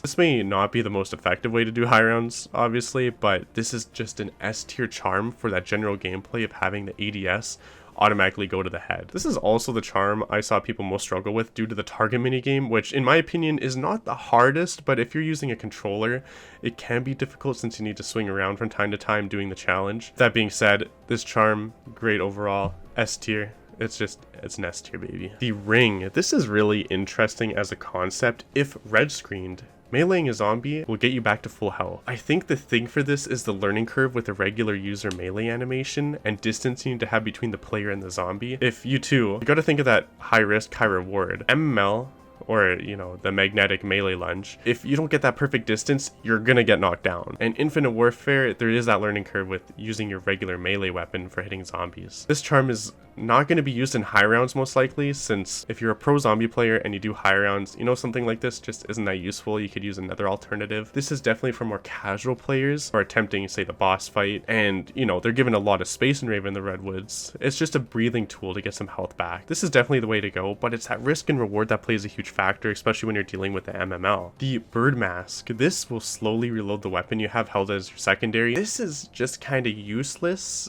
like, in my opinion. I feel like any zombies player that's going to be using Speed Cola, reloading your weapons is never really an issue, and having your secondary weapons slowly reload, like, it's interesting, I guess. Like, if you have the bow, sure, no problem. It's just one round, and if it's going to reload it, like, whatever, in a snap, that's fine, I get it. But other than that, just reload your weapon regularly with quickies on hand. I don't know, I feel like this charm could have been a little bit better. If I had to revamp this charm, basically every time I reload my weapon, it would just reload my secondary weapon. That would be kind of broken, but I felt like that would have made the charm way more useful. The 8-ball, I guess the zombies are like bowling pins with this charm. This is a really weird concept. It's not going to be used very much, obviously in high rounds, but it's just going to be used with you and your friends. And in this case, no one at all, because no one plays this map. This charm is probably the most useless, and I don't recommend it at all. It's the easiest to get, but it's just garbage. It's garb. F tier. F. The fish charm will gain momentum speed over time. This is another great charm I personally use every time I'm doing high rounds and want to get around the map faster. It's not only super simple to get since you just have to throw the grenade at the fish, but the charm is just perfect for those who appreciate more movement speed and want to look like they're going for getting the next world record speedrun on the map. It's just great, it's easy to get, and it's worth it. The frog is basically, in my opinion, I think this is another S tier charm, because the effect that this charm has is you will not slow down when you are in the water. And in this map, that's basically perfect. Where I usually do high rounds is around the docks, where there's that big open water and the mystery wheel is being held up on that little mini dock. You have so much space once you have the frog charm attached. It's stupid. You are so safe. You'll never have to risk going down. It's incredible that the frog charm, I think it's pretty underrated compared to a lot of other charms, but still, this one is just amazing in so many ways. Even for the slasher boss fight, Having this charm can definitely save your ass if he's going to jump on you and you need to move around faster. It's great. It's a safe option to use, and it just makes your character more versatile when running around. And a lot of zombie players, especially veteran zombie players, appreciate more versatility and movement speed. The pacifier damages zombies when they hit you. This is really good for new or returning casual players who have a hard time dealing with zombies. It's that risk and reward factor. Take a charm for something but still deal passive damage. It's alright at the end of the day, but for players who are really getting the feel of zombies and IW movement system and the zombie AI, quickly realize that this charm is something you won't be using. It's just for the absolutely new zombie players or people that have a hard time in the map. And lastly, we have the boots. The charm is basically a boot-like fireworks pack-a-punch variant. It's not the best to have on your weapon, and you can only get the worth basically on the low rounds. The effect for this charm is it explodes zombies' heads with headshots and will damage nearby zombies. In the high rounds, this isn't going to be very effective, and it's just another one of those charms where you're not going to be using it that much, and getting this charm is also really annoying because you need to complete the 3 areas where you have to follow the footsteps, which is fine. I think it's really interesting, but the detection for going on the footsteps is really clunky. So I don't know, that loses a couple points for me. If they made that a little smoother, I would definitely use this charm a bit more. But for now, it's a bit of a chore to get, a little bit annoying. It's going to be kind of in the middle if I were to put on a tier list. Speaking of tier list, here's everything right now in a tier list, since I did it last video, so why not just continue that trend? And they say originality is dead in the zombies community.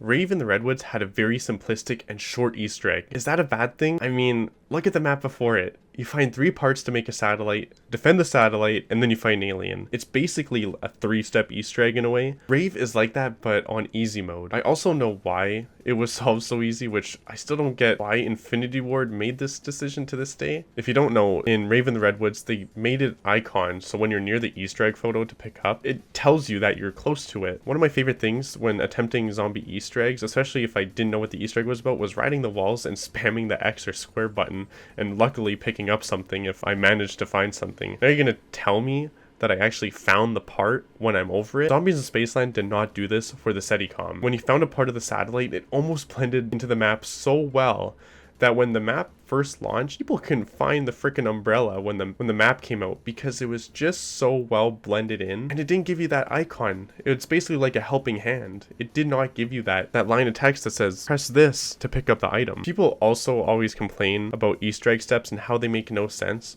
which, let me tell you, they have always been this way. Don't complain about how one map is terrible for this. In Origins, you throw a freaking missile strike into a hole and 6 Papa Panzers come chasing after you. How does that make any sense? But this map does make sense too directly to new and veteran players, which also sucks for when the map launched, because after the Easter egg is over and people know how to complete it, the hype will quickly die down. In comparison to other DLC maps, Revelations lasted almost 2 weeks for the Easter egg, and the hype was unfucking real. Who was going to be the first one to beat the Easter egg, especially for the last map in the zombie storyline? What was the next step? Where was that last bone located, which took people forever to find? Basically, in conclusion, this Easter egg was too easy and too simple to complete for new and veteran players. Even without director's cut. Yes, the boss fight is a decent challenge, but the egg is just too easy and really short. Did I also mention that this Easter egg, when the map first came out, got solved within 4 to 6 hours? What? When an Easter egg gets solved within such a short amount of time like that, there's not a question in doubt why the map died down, especially when it came to players leaving and the storyline as well. We got an ending cutscene which basically led into Shaolin Shuffle, but there is no real in-depth story to follow for people. The protagonists didn't really have their own character development. Yes, they changed costumes every map, which is really interesting. They get their own special melee animations, which is really cool. But at the end of the day, what do I know about these characters? Who are they? How did they get here? What's their background? People love that stuff, especially with the OG Zombies crew like Nikolai and Richtofen and Dempsey and Takio. Like, these characters had a lot of background with them, and there's so much to know and learn. You could watch endless hours of YouTube videos about these characters. There was just so much to invest yourself in. Infinite Warfare didn't give that with the new Zombies crew, which is a real shame because I think they're really good characters overall. But if you just don't have that background and foundation to work off of, there's nothing for me to be invested in. I'm not gonna lie, I know I said this in the last video, and I'm gonna say it again. I'm not a Ghost and Skulls guy. And if you want to attempt Ghost and Skulls 2, good luck. Attempting Ghost and Skulls 2 is basically playing Dark Souls 3 Soul Level 1 going against the Nameless King. Ghost and Skulls is such an extremely hard side Easter egg that really pushes the limits of zombie players. And that's coming from someone who religiously played zombies, especially Infinite Warfare. I want to say I completed Ghost and Skulls 2 between 1 and 3 times. It is so difficult. I'll definitely link some tutorials in the description if you want to attempt it yourself. I'm not going to be making a tutorial on Ghost and Skulls. It's just so insane, and there's no easy way around these steps. Like, there's nothing cheeky that I know about even after all these years. It's just a good test for your personal zombie skills, and if you want to challenge yourself and get all the perks in the map, give it a try. It's definitely a good challenge if you want to try something different. But let me warn you, it's tough and you're gonna have a bad time. So if you get angry easily, I don't recommend this. But I'm just saying, you're gonna have a bad time, so if you get pissed off, any comment on my video, you're gonna get the sword, baby. You're gonna get the sword of Meliodas. The Meliodas sword.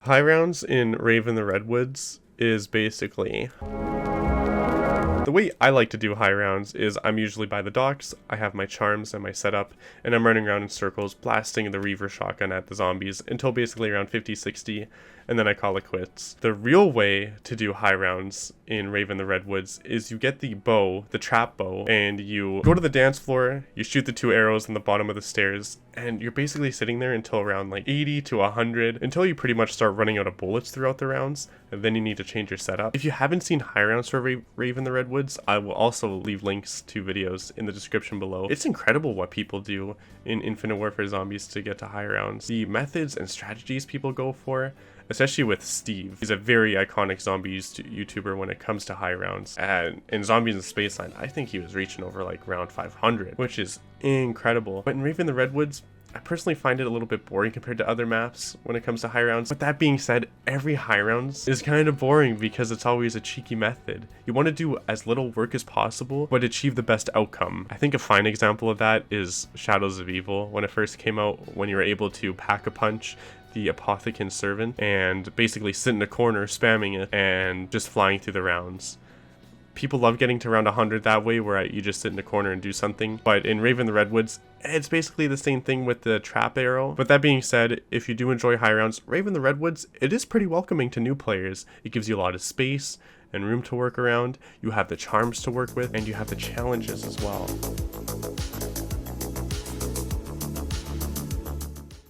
In Raven the Redwoods, apart from completing the charms, there's also 5 challenges you can complete in the map, and they're all very simplistic and they tell you what to do. Basically, as you can see in this gameplay here, I go up to a totem, click on it, and it tells me what I need to do to complete that challenge. And at the end, you get a reward that's you can use infinitely. It replenishes after every round or every second round, but it's pretty worth it, especially for the one that's by the dock, which I think is called the Repulsor. It's an incredible get off me tool, and it's free, and the challenge is incredibly easy. I definitely recommend that you guys do this yourself. But for now, I'm just going to show the gameplay footage of me completing all the challenges quickly. Very, very simple. And as I said, I recommend giving this a try yourself if you haven't done it already.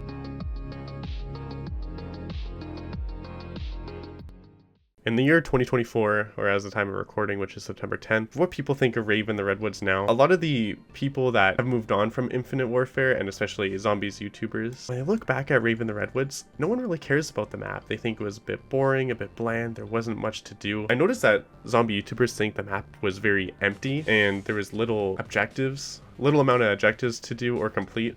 I feel like that's completely wrong, especially for casual players. This map is going to feel like there's a million things to do until you really get comfortable and you realize that, yeah, you can basically do everything within an hour, which is fine, in my opinion. I'd rather have a map where I can complete everything within a couple hours rather than 5 hours. Cough, cough, Blood of the Dead's Easter egg. But essentially, the map is just kind of dead, and not a lot of people are looking at it. But you could say a lot of people aren't looking at Infinite Warfare right now anyways, because, well, Call of Duty Black Ops 6 is going to release, and people have a lot of mixed thoughts about that map even, which is a good and bad thing, but we'll see. There's still a lot of speculation for what's to come, and there's a lot of stuff we haven't seen yet with Black Ops 6. But that being said, eyes are focused on that game instead of Infinite Warfare. The YouTubers aren't posting the 10 years or Infinite Warfare After 10 Years videos, which will be coming give or take a year or so or whenever. But right now, Raven the Redwoods, this map is especially dead, I like to think, out of the 5 maps. But it's definitely an underdog. This map is a very, very low profile, underrated map. I feel like it just didn't get the love it deserved. It's a beautiful map. On my personal laptop that I used for college, the background was Raven the Redwoods because I just love the look of this map, and I feel like a lot of people took that for granted. But Raven the Redwoods, it's sitting on a low profile. It'll definitely get picked up soon at some point. As I said, give it a couple years and people will be making videos about it, going over the boss fight, this and that. But right now, it's just sitting on the low, and it'll probably stay that way for a while. I believe that Raven the Redwoods does have a lot of redeeming qualities to the map. As I said, when it comes to versatility, doing the charms, the Easter egg is great. It's short, but I still think it's a really good Easter egg for new and veteran zombie players. I think it's a shame that there's just no more community around the map. Not a lot of people are playing it. Not a lot of people are talking about it. Focusing on the next big thing right now, as I mentioned before, Black Ops 6. The perks are placed strategically around the map. Tough Enough, right after you turn on the power. It's just on the second floor, right beside the motor part. Same with Bang Bangs. Right before you turn on the power in the mines, you can find the machine there. I think the map, it's really great when it comes to that. I think that's really good redeeming quality. Also, the traps that you can build, they kind of revamped Zombies in Spaceland and added some new traps, such as a lawnmower, the balloon trap, which we didn't have before. And I feel like that also gives the map more personality, replayability, especially for people that are trying to attempt high rounds and want to see what is the best loadout that they can give themselves. Even just players challenging themselves within Raven the Redwoods, I feel like is a really good redeeming quality. What charms do I want to use? What do I want to limit myself with? That kind of thing. People have been doing this for years, and no one really does that with Raven the Redwoods because, well, who's playing the map right now? It's dead, and people are just bored and want to move on to the next thing.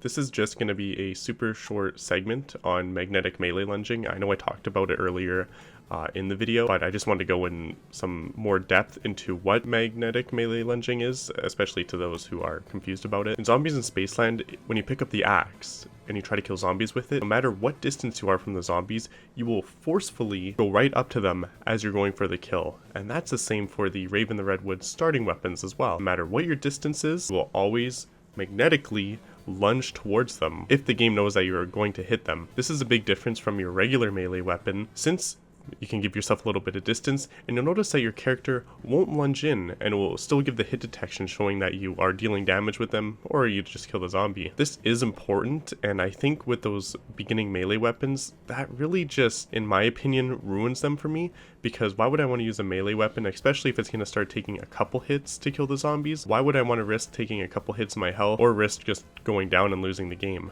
I think they should have redesigned these a little bit better. I know I'm not going to be using them in a long time unless I need to use them for a challenge or just want to show it off in a video. They're just not the greatest in my opinion, and I feel like due to magnetic melee lunging, it just ruins the weapon as a whole, but that's my opinion. I wonder what other people think of these. I can't see myself using it ever because of that one factor.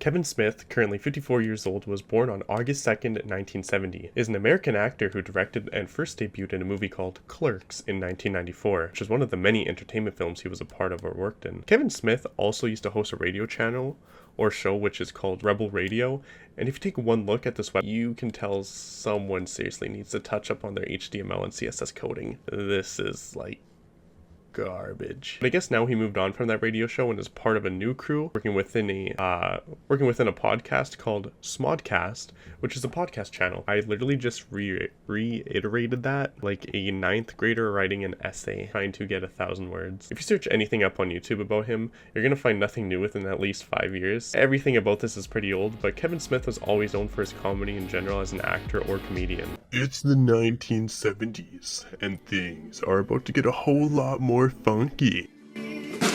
because people hate this map, and I'm here to tell you, the viewers, why you should give it a chance, or at least try it once yourselves. Shaolin Shuffle is the second DLC map released in Infinite Warfare Zombies within the Continuum DLC, and I'm gonna be honest, people really didn't like this map. I think it's because it was too complicated with its design. As I've said in my previous videos, when it comes to playing zombie maps, no matter how complicated it is, no matter how much you play the map, over time, you're gonna know it like the back of your hand. Especially in a zombies game where all you do as the player is run around the map, and especially for the new maps, you don't know where you're gonna go, but after a certain amount of time, you're just gonna know it off the top of your heart. This map was the straw that broke the camel's back for most people. After this map released, people just gave up with Infinite Warfare Zombies, which is why I'm here to say you should at least give it one more chance or play it if you haven't already. This is one of the more challenging maps, don't get me wrong, but at the end of the day, when you're playing zombies, naturally through most of the maps, the players are going to get better over time. It's like that with any game you're playing. When you first started playing Dark Souls,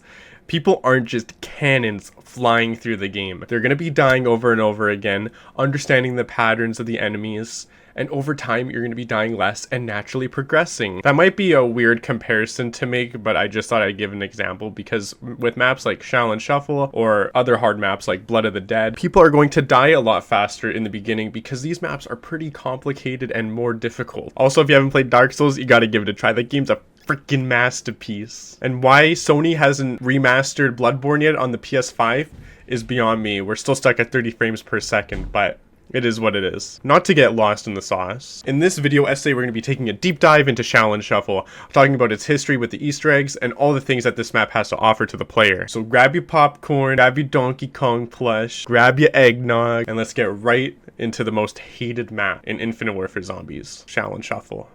There is a world of ancient evil, a ceaseless underground overrun by vermin and pestilence. They call it New York. To clean up the streets, they're fighting dirty. If this is the Big Apple, it is rotten to the core. They've got the mojo to save the dojo. Yeah, the kitty cat in the dojo might have some words of wisdom. Shall we begin? I got that kung fu feeling flowing through me. Woo! Electrifying.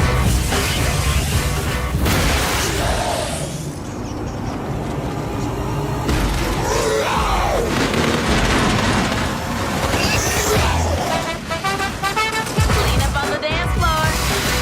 Vermin to kill, blood to spill.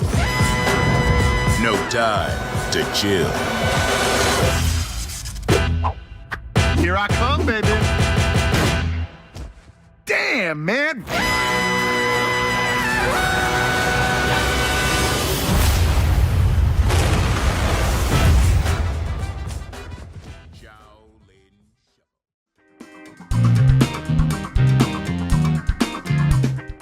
Post-edit Dougie in the pajamas, I just thought I'd say that. I thought that trailer was epic as fuck. I thought that was super cool. The theme of this map after our characters leave Rave in the Redwoods is the 70s, and the setting and areas of this map are definitely one of my personal favorites to run around and stare at. I think the dance floor is one of the more iconic parts of the map due to its flashing colors and extreme amount of party decorations laying around. But even the subway station on both sides and the theater where you go to Pack-a-Punch is extremely fitting to the time era of the 70s, the way that they designed and created the looks and aesthetics for this map. Now, some might disagree and say that they should have gone more over the top, but I think for what we got with this map, it's definitely enough, and being in New York City, I find this map just does a damn good job with bringing the players to areas such as the sewers, where New York is known for the rat infestation problems, to the rooftops where you can look out at the map and see so much more, getting a more broad and wider aspect of where you need to go. Even with some of the color palettes of this map being grimy, gray, and that desaturated color helps emphasize that this city is worn out and people used to come here all the time. A weird comparison to the colors is the backrooms. It's something that people are familiar with when it comes to the design and look of something, but have not actually been there before, which is quite interesting to think about. Did Infinity Ward try to go for this intentionally? I mean, I don't know. But the theme this map is going for is by bringing our characters to the 70s, which is very interesting. And as always with our characters, they have a new look and design when being brought into this time era. New melee animations and voice lines, which are more direct to being in the 70s, which is something they also changed throughout the maps for their time era. This is just something I love about Infinity Ward when playing one map after another. It's just that breath of fresh air. And whenever I load into a map, I'm excited to see who I get to play as to get their melee animation,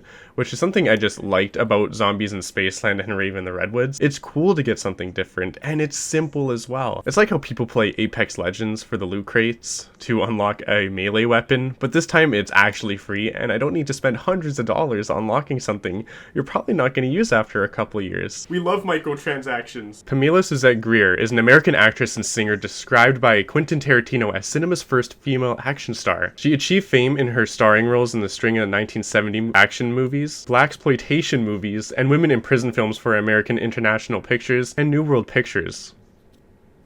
Wiki article. Some of her more famous movies she is known for is Coffee, Bobby Brown, and Sheba Baby, and I personally have not watched any of these films that she debuted in, but if you have, let me know if they're good and if they're worth watching. I would definitely be interested to try them out if they're good. I'm also not a movie guy, but I'll give anything a chance if it's good. She is also the star in Shaolin Shuffle, playing as our guest character, and I really like her character in this map, being this wise mentor, helping guide the players to complete the Easter egg. She fits in the map perfectly well compared to the previous star, Kevin Smith, who I felt like did fit in the map in some way, but something was off, and maybe his character needed to be more fleshed out. It could have been better at the end of the day. That being said, Pam fits in this map perfectly well, helping our characters through the Easter egg, and even after you complete the Easter egg, like all the other guest characters, you can play as her, and her character is phenomenal to play as. If there is something I love about Infinity Ward Zombies, it's playing as these characters, and Pam is just another one of those that we need to use if we have her unlocked. Her character is funny, quirky, her melee is cool, and I just enjoy when I can play as someone else, especially for a map like Shaolin Shuffle where it's well deserved. This Easter egg is a tough one, and even for me, a zombie veteran player who has played the shit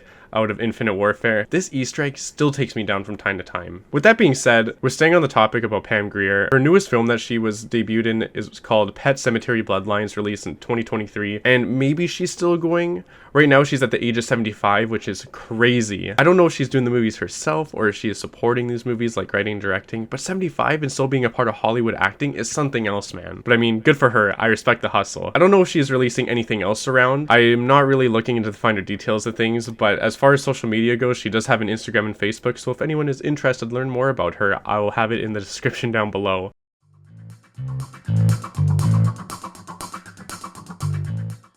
Shaolin Shuffle's main concept they added into the map was the chai tea. I don't know why I said chai tea. It's just a regular fighting style. I have no idea what I was thinking when I was saying that. Fighting styles you can choose and level up throughout the game. I feel as if for some people nowadays, they don't like that they have to restart this every time and be at level 1. Guess what? Back in my day, you die, you do everything over again. The player has 4 choices for what they can choose to upgrade, which is going to be the crane, the dragon, lion, and snake fighting style. Now, in concepts of the first level with the fighting style, this is just the base level using the melee action. Each fighting style has a separate melee animation. In this footage, I'm going to be showing off the lion fighting style first, and after you get enough melee kills, you unlock level 2, which is the shurikens. I'm not sure if any of these have infinite damage, by the way, but after you get enough shuriken kills, you're going to unlock the 3rd level, or 2nd level, I guess, which is going to be the black hole with the lion. The 2nd level is definitely interesting. It only kills about 5 or 6 zombies at a time, and as you can see in my counter in the top left corner, it's only taking about 5 zombies, which is okay at best, but for how much it's consuming for your fighting style, it's definitely not worth it until you unlock the final level, which does big damage. And as you can see in the footage, it kills everything in front of me, which is extremely cool, and I definitely recommend this one over the others. If there's one I don't recommend, it's the snake, and I'm going to be showing you why after. It's so bad. It's so bad. The crane fighting style animations, or the base level, is definitely one of my favorites out of the 4 fighting styles. It's definitely one of the most unique in my opinion.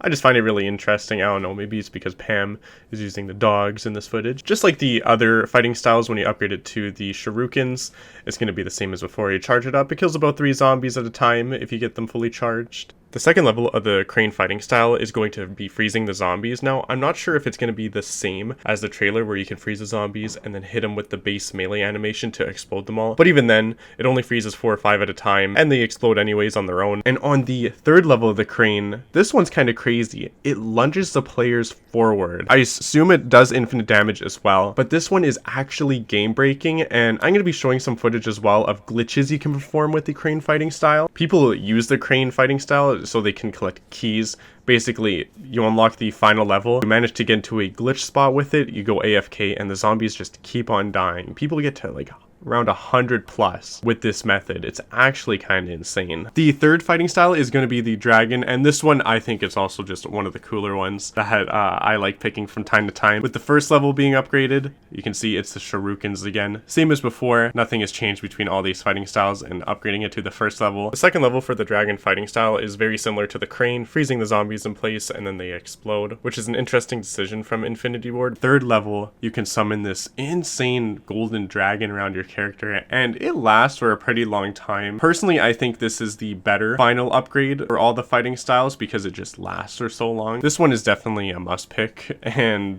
for players that are new as well, easier when you have that final level, it's safer. So if you prefer a more defensive fighting style, this is the one that I would pick. With the final fighting style being the snake, skipping past the shuriken and the second level, if you look at the third level where you can summon a zombie to kill other zombies, past round 20, this is terrible.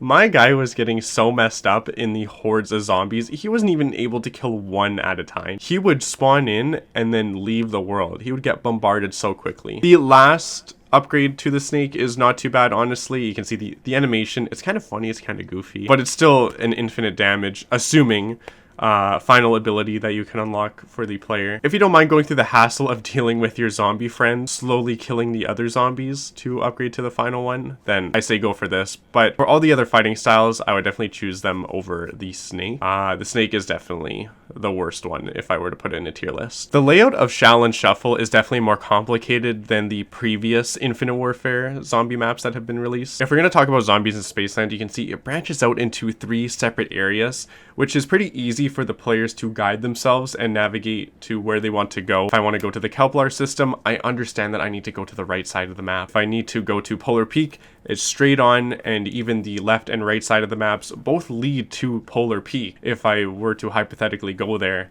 it's really easy to navigate around Zombie in Spaceland. And then with Raven the Redwoods, you can see that you start in the main hub of the map. I made a video about this as well, which you guys can watch.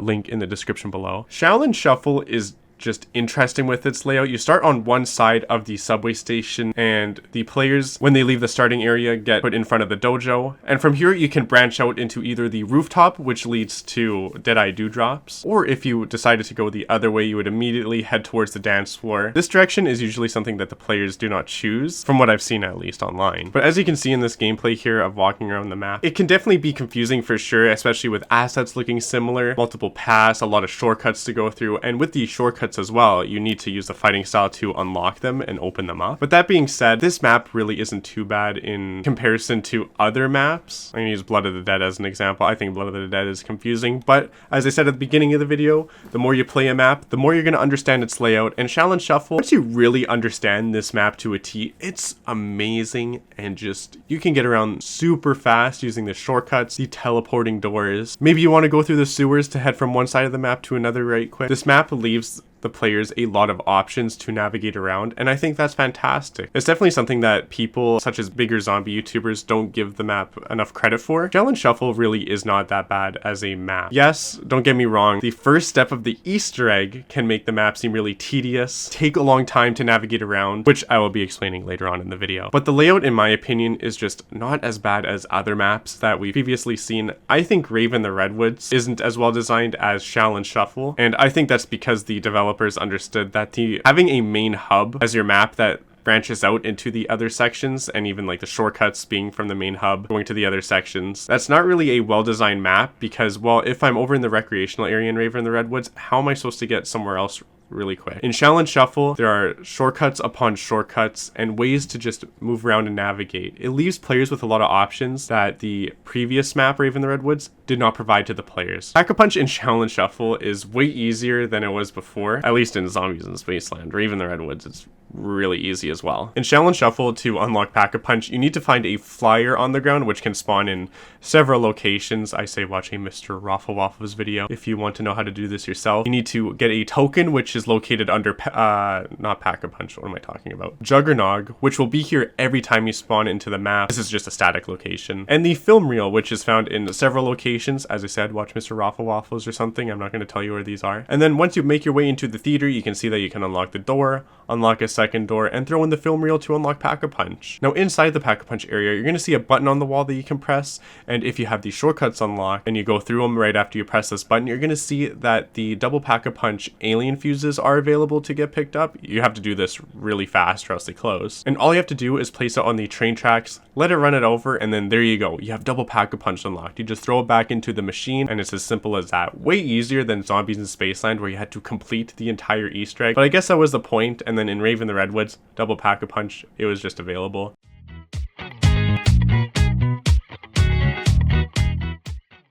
The Shaolin Shuffle Easter egg is not meant for those who are casual players, and even for people who are moderately into zombies and struggle with Easter eggs. I'm going to use Drak as an example, which is a kind of difficult Easter egg. Shaolin Shuffle is going to whip your ass. Even for me as a experienced zombie player, especially with Infinite Warfare Zombies, where I've played all the maps numerous amounts of times and completed them, Shaolin Shuffle really kicks my ass with this Easter egg. Unless I'm using Director's Cut and I have that leniency and head start, doing the Easter egg regularly with just a 500 points at the beginning of the game, and you have to collect all your perks, so on and so forth. It's difficult to properly get set up and complete this Easter egg due to the complicated steps, or even steps that just require some patience and really pushes the players to their limits. If you start off at the beginning of the Easter egg where you upgrade your chi style to tier 1, unlocking the shurikens, you're going to find multiple rat cages around the map, which you need to hit and then follow the mouse to the other rat cage. This one is just a patience game. It's not like it's difficult unless you're on a high round. You have tons of zombies following you. This is something that's meant to do at the end of the round, and you just follow the mouse into his next location. After this is done, you're going to see a golden area that you need to kill zombies in. This isn't too bad as well, and once it's completed, you're going to pick up a key which unlocks a locker in one of the subway stations. It's the same every time, so it's not like you have to worry about that. And then after this, you need to shoot symbols on the wall, which I'm not sure how to really describe this, but as you can see in the video, these are the symbols that I'm shooting. Then after you complete shooting the symbols in the proper order, the Rat King will be available to fight right in front of the dojo where Pam is. And this is going to be the first of 3 fights you're going to have with the Rat King before you enter into the boss fight. This first one is pretty easy. He only has 1 or 2 attacks available, and his health is pretty low compared to his other fights that you will see later in the game. And after this is done, you're going to collect the Rat King's eye, which first of all, you need to talk to Pam Grier every time you collect one of the Rat King's body parts. Something I didn't remember when I was attempting this Easter egg again, so I was just running around the map and not seeing any symbols. But after you talk to Pam, symbols are going to spawn around the map one at a time, which you need to find using the eye. Every time you use the eye, a symbol is going to appear for about 5 seconds, and then you need to use the symbol again to make them reappear. And there are many locations. I think there's, off the top of my head, I want to say there's about 15 locations. They spawn one at a time throughout the map, and you need to find 6 or 7 in total. So think about that. For 15 locations, I have to go through the entire map to just find one. Once I find it, I need to skewer the whole map again to find the other, which, sure, if you know the layout and how to get around fast, this isn't too bad, but it is a patience game because, well, if I accidentally miss a location, I need to run around the whole map again to find it if it was at the location I missed or slipped my mind from. After you complete this step, you're going to see the phones in the subway stations are turning red, and one of them will be ringing. And then at this point, Infinity Ward decided to decipher Morse code, which is really interesting. And on screen here, you're going to see the images that I used to decipher my Morse code.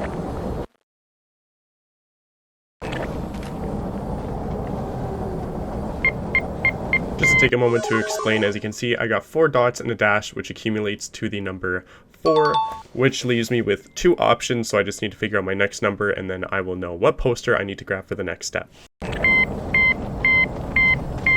This accumulates to the number 0, which means my number I need to find is 407. Once you figure out your 3 numbers, you're going to have to look at the posters on the wall and match up with them. I think if you collect the wrong poster or attempt to collect the wrong poster, you'll have to go to the phone again, and it's going to be 3 brand new numbers that you'll have to decode. But with that being said, once you find the correct poster, you bring it up to the light on the rooftop here, and you'll have to throw a grenade at this window, which will spawn a bunch of ninja zombies. After you kill all the ninja zombies on the rooftop, you're going to see that a letter is appearing on the wall. And here's another image of words that could possibly be what you're trying to find. And here's a second image of characters that you need to decipher into actual alphabet characters. And you'll see what I mean when I talk about this through my gameplay, is that I'm taking the time to look at my sheet, compare the letters, and then find what word I'm trying to decipher. And the thing that's really annoying about this is that every time that the word starts over again, it only starts with 1 letter. And for A, I think there's like 5 different words you can choose from, which is really annoying. So I'm just taking a shot in the dark, I guess, because sometimes you'll have 2 characters that could be your word, but only 1 word is chosen that it wants the player to spell out. So this step can be really annoying, but it allows you to attempt it at least 5 times before you need to start the next round and do it over again. After this step is completed, the players can go in front of the theater and fight the Rat King for a second time. And this is where I recommend the players get set up properly, because as you can see in the footage, the Rat King whips my ass not once, not twice, but 3 times, and I'm not even at the proper boss fight yet. After the rat is defeated the second time, you're going to be collecting his brain. Bringing this to Pam Grier, you're going to see a symbol flashing on the top right of your screen, and basically with this step, after 2 rounds, the game hypothetically glitches out and spawns you into a part of the map, which is near the beginning. It's literally right in front of the dojo again, and you need to kill the 5 or 6 zombies that are hoarding you, and after you defeat them, you're going to see a dial and bring it to the spawn subway station area. As you can see in the footage here, it's spinning a couple times, and that is that step. After this step is completed, you're gonna have to go climb this ladder, and then you're gonna see a symbol that the players can shoot, which will activate a ring on the ground. There's going to be multiple rings that the players need to kill the zombies in, and then after you complete this step, you need to go into the dance floor area, press the DJ's kit on the 2nd floor, and you're going to see a zombie spawn in the middle of the dance floor with a disco over his head. And this step is so freaking hard. It's called the disco hot potato step, and basically you need to kill the zombie who has the disco on his head while another zombie is on the dance floor so it can transfer over. And you need to do this about 12 to 15 times to complete this step. And in the footage here, it's difficult. I've went down a couple times, and for someone who's experienced with this Easter egg, this step is still very, very tough. After this step is completed, then you can fight the Rat King for the 3rd time, which is going to be in front of the theater. You fight the Rat King for the 3rd time, take him down, and then the players collect his heart, and this is where you talk to Pam for the last time before you go fight the Rat King. This Easter egg is tough. And if you do enjoy a good challenge, I really recommend this Easter egg because it is fun. I have a lot of fun attempting this Easter egg. It's difficult, it's complicated. There's a bit of RNG, which I personally enjoy. I know some players don't like RNG, especially when it comes to writing out the words, because you can have the same word with different letters that you need to spell out. It gets really annoying from time to time, but I really recommend this Easter egg if you haven't done it before. It's so rewarding completing it and being able to unlock Pam. Maybe that's just me as a completionist. And speaking of Easter eggs, what about the side Easter eggs in Shaolin Shuffle? Shaolin Shuffle has a really interesting side Easter egg, and the video I'm going to be playing on the screen right now is from another user, which I recommend. Please check out their channel because I was not able to do this at the time. I already completed the side Easter egg, and you need to complete it at a specific time. The video does explain this, by the way, and as I said, I recommend checking them out. Please check them out because this side Easter egg is super cool. At the end, you get to see one of the developers and Infinity Ward on the Rat King's chair, and I think you unlock some lobby music. Another Easter egg the players can attempt is Skullbuster. This Ghost and Skulls is way easier than any of the previous Ghost and Skulls machines that we've had to deal with previously, like in Zombies Spaceland and Rave in the Redwoods. Rave was so hard. I don't even like thinking about Rave's Ghost and Skulls. It is so complicated. The Ghost and Skulls Easter egg in Shaolin Shuffle is very, very easy. The first step is literally just finding a cloth and some cleaner to clean the blood off of the machine, and leading into the second step is the players need to play this game on the rooftop. I can't remember the name off the top of my head, but it's a Japanese or some kind of game. Basically, you need to find more of these domino-like objects around the map and create the best score for the player. I don't really understand how I completed it, but I understand that you need to collect numbers in pairs, and then you'll know it's completed because you'll see fireworks shooting above the dominoes. The third step for Ghosts and Skulls is you need to write out a couple of numbers on the windows, in specific windows.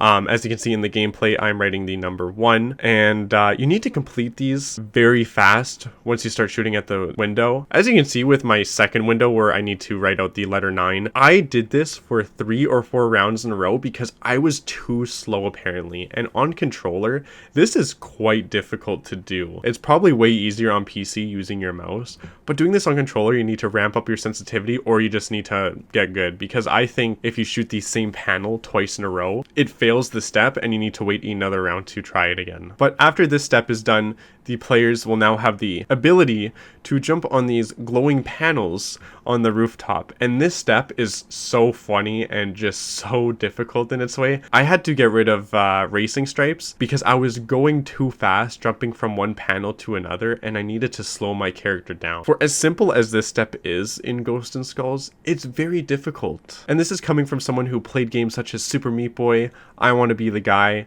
I know how to precisely jump from a platform, but maybe this is Call of Duty and the depth and perception a little different than those kind of games, obviously. This step looks really simple, but is quite difficult after the player manages to complete jumping through all of the spheres that are floating in the sky and collect the skull. The final step is to call the number which is on the Ghosts and Skulls machine. And that's it. It's as simple as that. Now you can play Skullbuster, and this one, very simple. It's not random. There is a predetermined way to complete the game, and as you can see, I make a mistake and one of these skulls lights up. So you just need to make a proper estimate of what color needs to go where so you can eliminate these skulls. And depending on how many players you have after 3 rounds, as you can see, I completed the game, and it's not like I got Perkaholic, because when I was doing this, I was using Director's Cut just so I can have an easier time and get this done a lot faster. But I recommend this to people who are playing regularly without Director's Cut and want to use a Perkaholic, because it's not as bad as the previous Ghosts and Skulls that I mentioned. Ghosts and Skulls 2, it's a nightmare. Ghosts and Skulls 1, I think that one's also a nightmare. It's tough.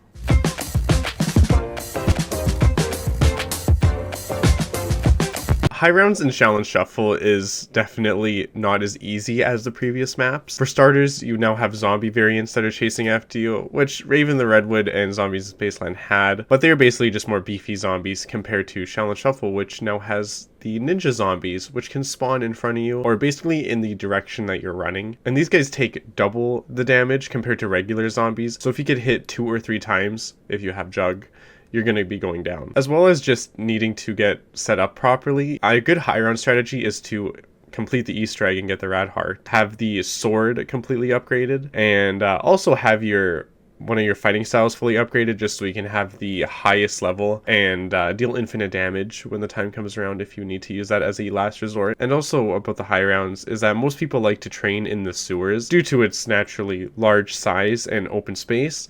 But as well as when the ninja zombies start spawning in, you don't need to run as fast. I know there's one gun that actually increases the speed of the player, but if you manage to get that gun and you have a faster walking speed, you can basically outrun the zombies that are sprinting at you while not having the ninja zombies spawn in front of you and screw you over, because that's usually what happens in Shaolin Shuffle, is the players are running around trying to kill the zombies, but when they have their backs turned as they were just sprinting forward and turned around, the ninja zombies spawn in front or behind them, which will screw them over, push them around, and get killed by the horde. The wonder weapon in Shaolin Shuffle is the sword, which you can upgrade twice, and after a couple swings, you swing it one more time and it will be shooting the dragon head. And this wonder weapon is just so cool. I'm going to be showing some gameplay footage of me doing my high rounds. I think I got to round 40, which isn't too bad.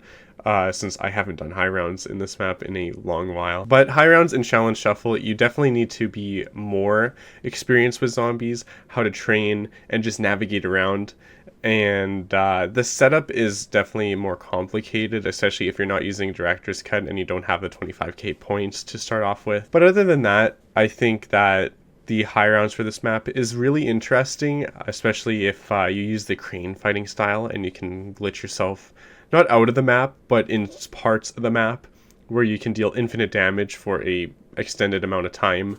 As I said, people get to around 100 plus doing this with the crane fighting style. It's insane how game breaking that is. But if you have Shaolin Shuffle and you haven't done high rounds, I definitely recommend giving it a chance. Throw on a podcast, throw on some videos, try your best. I mean, it's more complicated than Raven the Redwoods and Zombies in Spaceland, which were available at the time, but it's worth it, and I think it's a fun challenge if you do enjoy to push yourself and become a better zombies player. I think one of the many reasons that people don't like this map is due to the size of it and layout. As I mentioned before, with any map, you play it long enough, you're going to understand the layout like the back of your hand. I know I said this countless times already. People weren't really invested in Infinite Warfare Zombies, and when they got hit with this really challenging map full of tight corners, the Easter egg is complicated, it was like the straw that broke the camel's back. It was just too much at this point, and people just gave up and moved on to the next thing, which was Black Ops 3, which was still releasing DLCs at the time. It didn't help that zombie YouTubers, the more popular ones with millions of subscribers or hundreds of thousands of subscribers,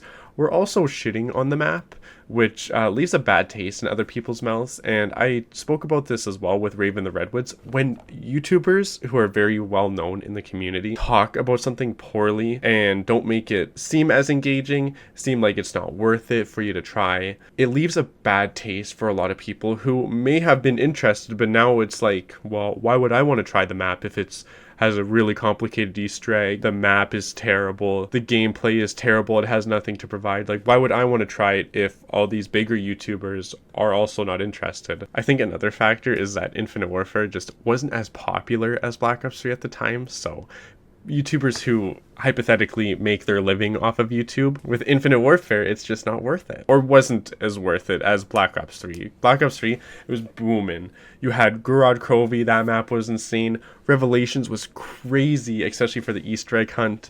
I could just go on and on about that. Black Ops 3 was up here compared to Infinite Warfare, which was like down here. You couldn't even see Infinite Warfare. It was crazy. Everyone chose Black Ops 3, and it was the game to be played at the time because of the story that was ending. Did Shaolin deserve the hate though? I don't think it did. I think with every Infinite Warfare Zombies map, they're all equally as great in their own ways, but I don't think they deserve the hate that they originally got during the map's release. Shaolin Shuffle, people did not like this map, and I really don't understand why. I know when games are too challenging, it can really turn off players and make them go to something else. But in my opinion, it makes me want to push harder to become better so I can play the map. It's like, I'm going to use Dark Souls again. When people play Dark Souls for the first time, or Bloodborne, or whatever you're playing, let's say Elden Ring. Elden Ring's the newest game. When people play Elden Ring for the first time, and they come against the first boss after you leave the starting area, the horse, how many players actually beat the boss compared to how many players just gave up because it was too difficult? There's that balance where it's players who are wanting to push themselves and actually achieve something great to players who are like, well, I can't beat it and this game is just too difficult. You have to understand and learn the moveset of the boss to be able to beat the boss. Sometimes you'll have those moments where you just shred through a boss. For me, in Elden Ring, that was Radon. It took me 2 tries to beat Radon, where it took some people hours to kill him. But that being said, in Zombies, it's practice. And with a map like Shaolin Shuffle, you need to play the game over and over again to understand the layout, the zombies, how they work, the ninja zombies, how they spawn, how they teleport from one area to another where you're running. Zombies is a game about learning and understanding how the AI is either working around you, like in Black Ops 4. I swear in Black Ops 4, the AI for the zombies is just so out of whack compared to Black Ops 3. There's just a lot to learn with Shaolin Shuffle, which can turn a lot of players off, is what I'm trying to get at. The high rounds for this is definitely worth a try, and I recommend it for those who haven't tried it yet. This map did not deserve the hate it got from the zombie YouTubers, and as I've said before, if you have not tried this map, please give it a try, because it's well worth it, and it's worth the experience to learn and better yourself as a zombies player. If you want to try out these other maps and complete the Easter egg, after 7 years, I think it's still worth playing. It has the potential. It's fun. It's worth replaying over and over again. Shaolin Shuffle did not deserve the hate it got from big zombie YouTubers. I believe people don't like change, and when something is just so different from what they're used to, and Shaolin Shuffle really pushed that change and something different onto people with the fighting styles and the Easter egg. It really just made people have a bad taste in their mouth, and I think it's undeserved. Shaolin Shuffle pushed for something different, and I personally think it did it quite well. If you guys have different thoughts, please let me know in the comment section down below. I'm not going to go against anyone who has a different opinion than me and says, you know what, I think Shaolin Shuffle is bad. It definitely did deserve the hate, and that's totally fine if you think like that.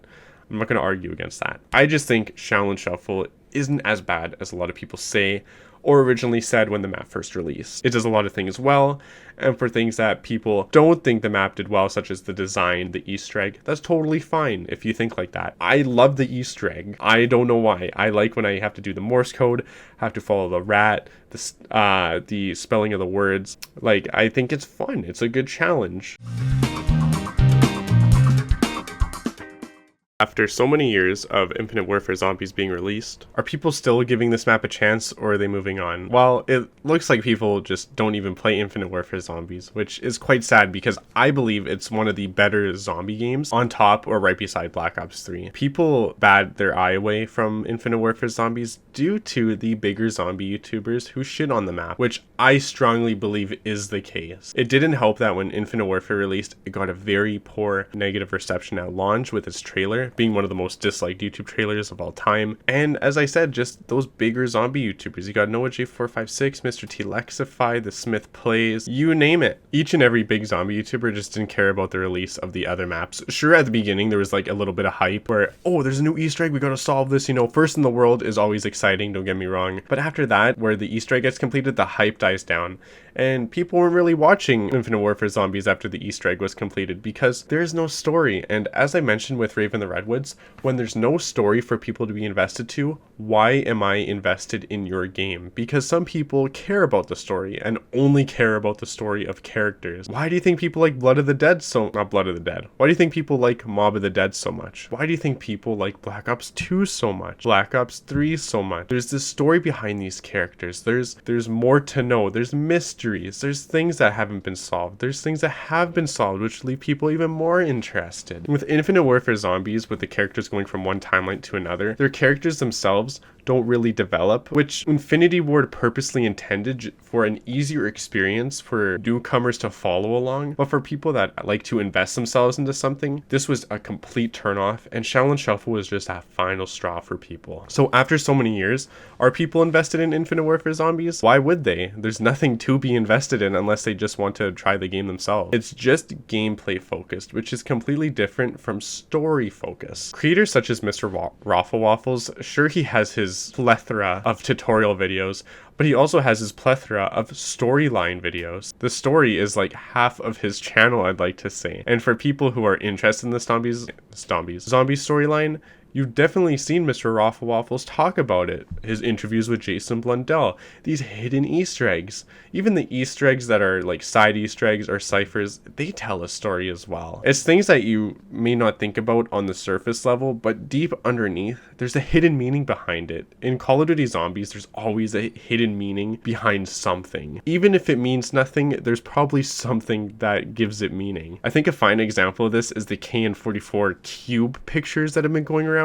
And if any of you have been watching Glitching Queen, recently it was discovered that this was just an inside joke within the developers. And that's extremely interesting in itself, because look at the zombies community completely overthinking this picture into thinking it is something bigger and way more drastic, when in reality it's just nothing and it's just a gag. It's fantastic in a lot of ways. I'm sure it left a lot of zombie players who were invested in trying to find out what this picture meant, probably made them want to hit their head against the wall a couple times. With that being said, can this map redeem itself? I mean, with so many years down the line, and it's not like big YouTubers are playing this map, except when the 10-year mark is going to hit around the corner, where Infinite Warfare Zombies 10 years later, I don't think Shaolin Shuffle is going to make a comeback. I believe that this is one of the maps that it's just dead. And this map has the most to offer, which I find crazy, but people just really aren't a fan of change and challenge, especially when it comes to a game like Zombies. Sure, the challenge is in the Easter egg, but with this map, it's a challenging map in general, which is not very friendly to newcoming players, and even for veteran players, a lot of them just think there's too much to do, there's so much for me to think about, this Easter egg is completely bull. So in conclusion, I just don't think that this map has what it takes to make a comeback, which as I said, it's sad. I think that this map has the most to offer. You have the fighting styles. The Easter egg is great. The side Easter egg, Skull Buster. You have the sword. You have the nunchucks as well, by the way. There are nunchucks you can upgrade. But I just don't think it's going to make it. And I just think that's quite sad. Which leads into the next chapter of where is the story Infinity Ward was trying to tell the players who were playing zombies. With 3 maps being released now in Infinite Warfare Zombies and being such little story to offer, the final line to be drawn for people to just give up on Infinite Warfare Zombies.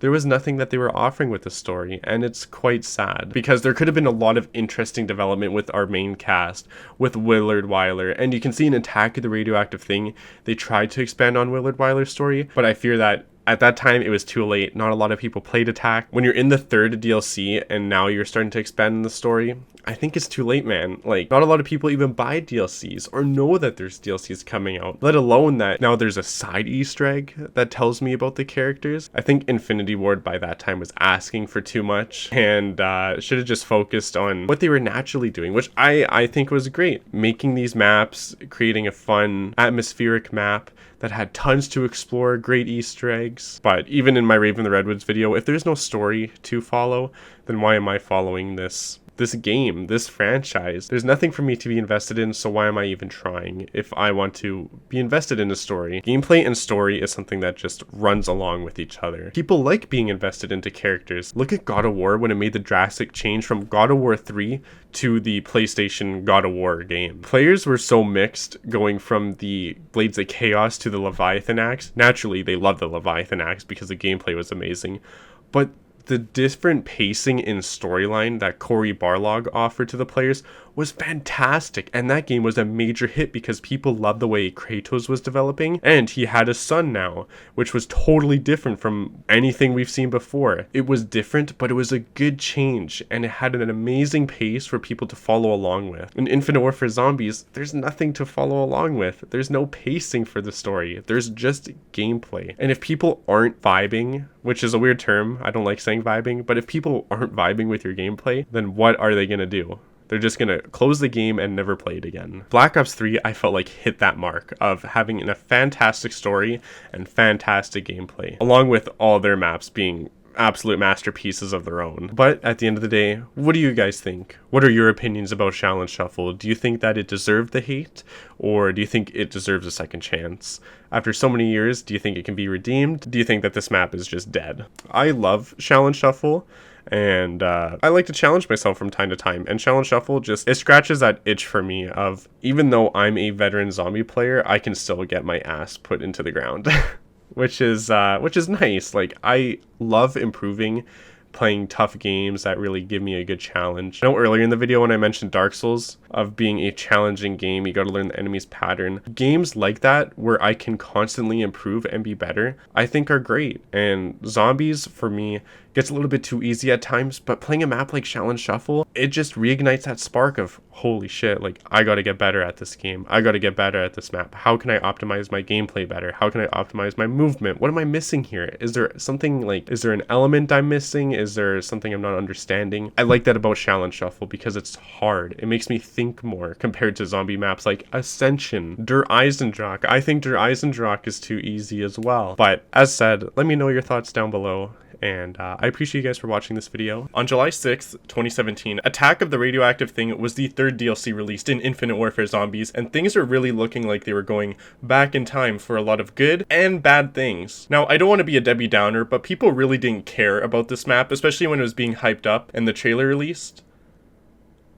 Actually, there wasn't a trailer until after the map launched, which is a really interesting decision. And if you want to find that trailer, it's on some person's channel named Slick Joe, and I'm only saying that because Call of Duty usually has their trailers on their channel, not just some person on YouTube. And that's not me dissing on Slick Joe, by the way. Their channel and the link is going to be in the description below. But as I said, you can't even find it on Call of Duty's YouTube channel, which is crazy to think about. It really feels like they're kind of shamed about the map, and I don't know if that's because it's so underrated, but it was definitely hated with little reasoning, or for reasons people do hate the map. It's just not really, in my opinion, that justified for why it was so disliked. So let's go back in time and talk about Attack of the Radioactive Thing and speak about all the greatness this map had to offer. There's a lot of bad, and there was a lot of unexplored.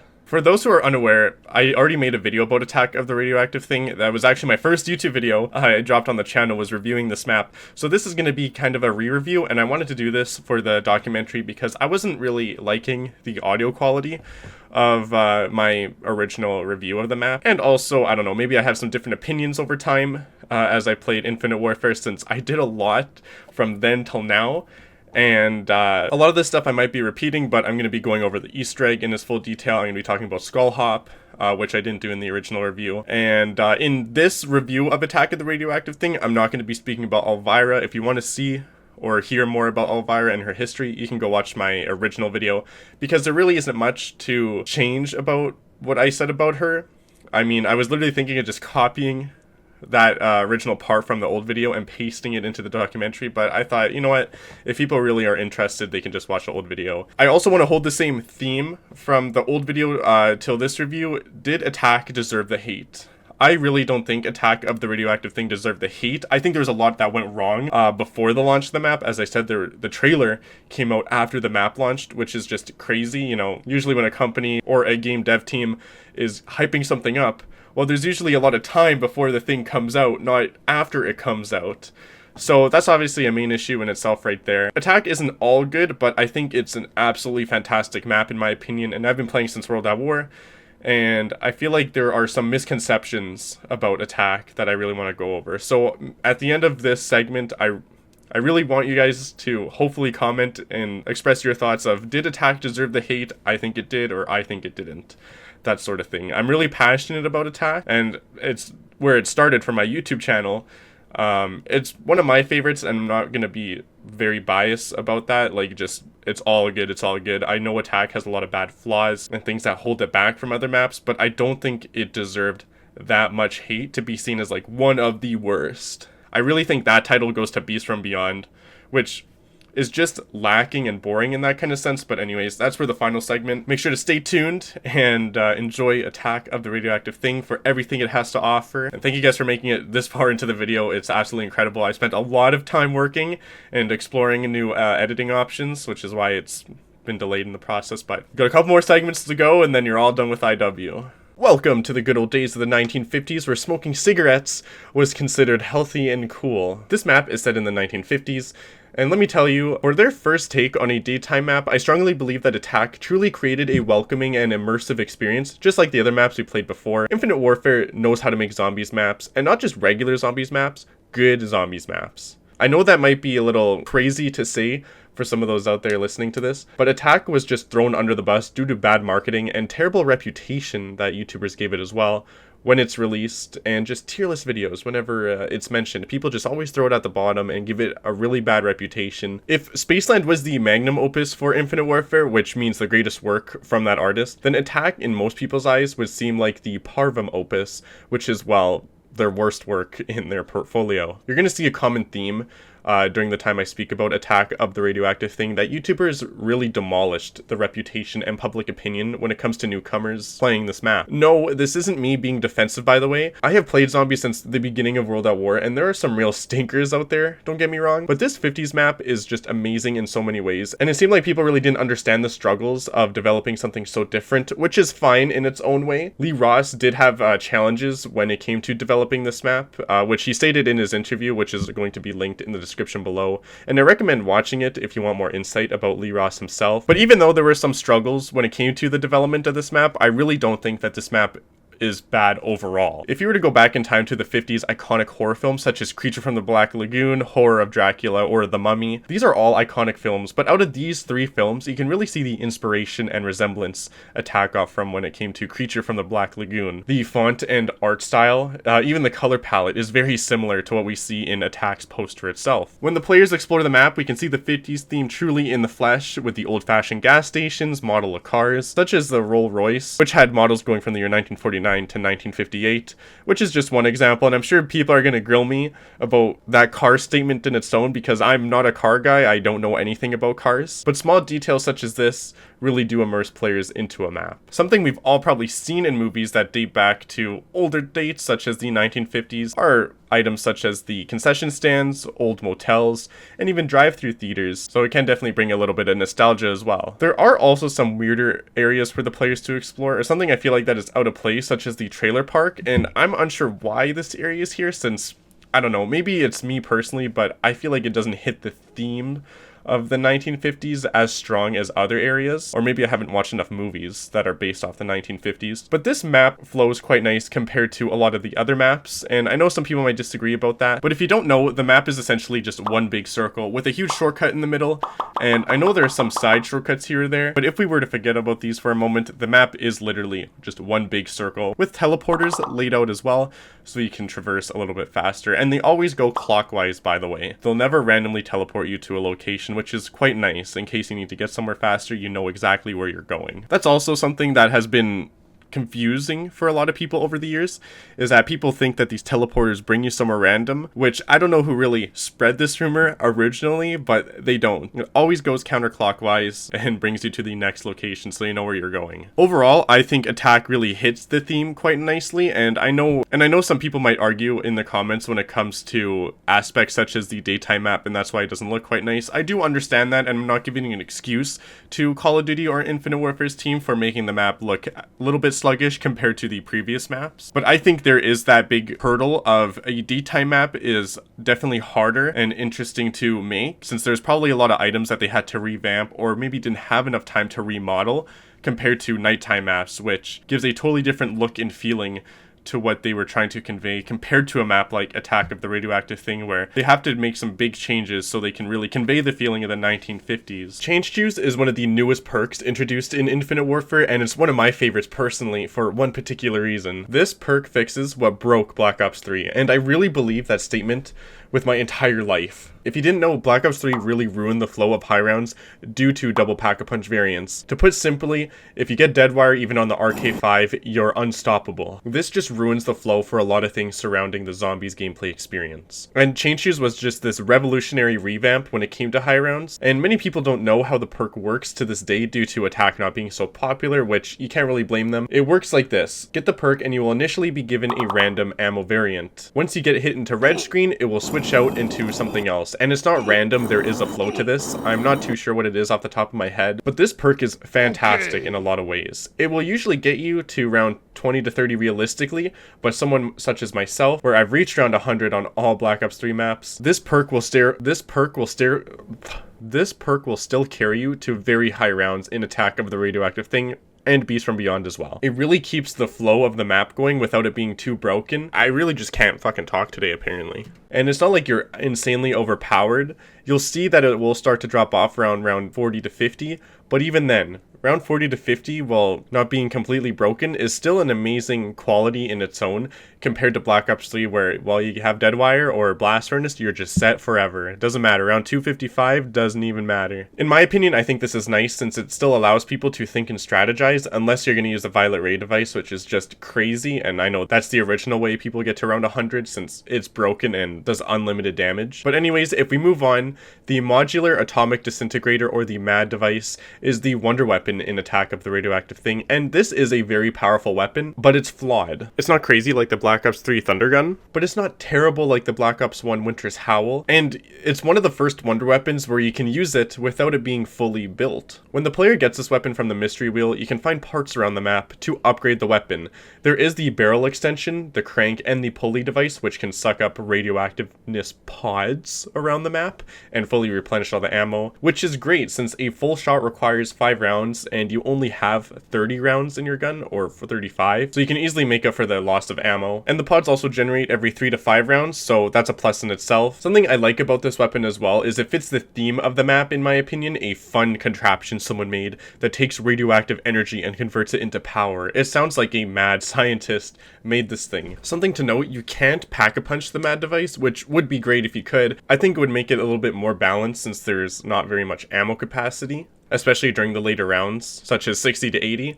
Having 30 bullets or 6 fully charged shots aren't really the best for defensive options, and speaking of defensive options, remember those days using the Thunder Gun, Apothecant's Servant, or any overpowered wonder weapon as your secondary when training for high rounds? Especially when you have those oh shit I messed up moments, and you could just switch out your weapon and shoot your problems away without any issues. Well, with the MAD device, you can't do that. The biggest flaw with the MAD device is once you have it fully charged and you switch out your weapons and you switch back to it, it loses its charge and you need to do this over again. I'm not sure if this was intentional or not from the developers, but it really holds the weapon back for being potentially one of the best wonder weapons. And realistically, putting this on a tier list would make it pretty mid or not even mid. It's bad that you lose your charge shot since the charge shot does infinite damage, but the low ammo count is also what's holding it back. And the fact you cannot upgrade the weapon or pack-a-punch it to get more ammo also just makes it weaker than other competitors. Even the Thunder Gun has a decent amount of ammo, but it still can't sustain itself during high rounds due to its low ammo count. But the fact that you can switch it out just to get that get out of jail free card makes it really important for that wonder weapon establishment.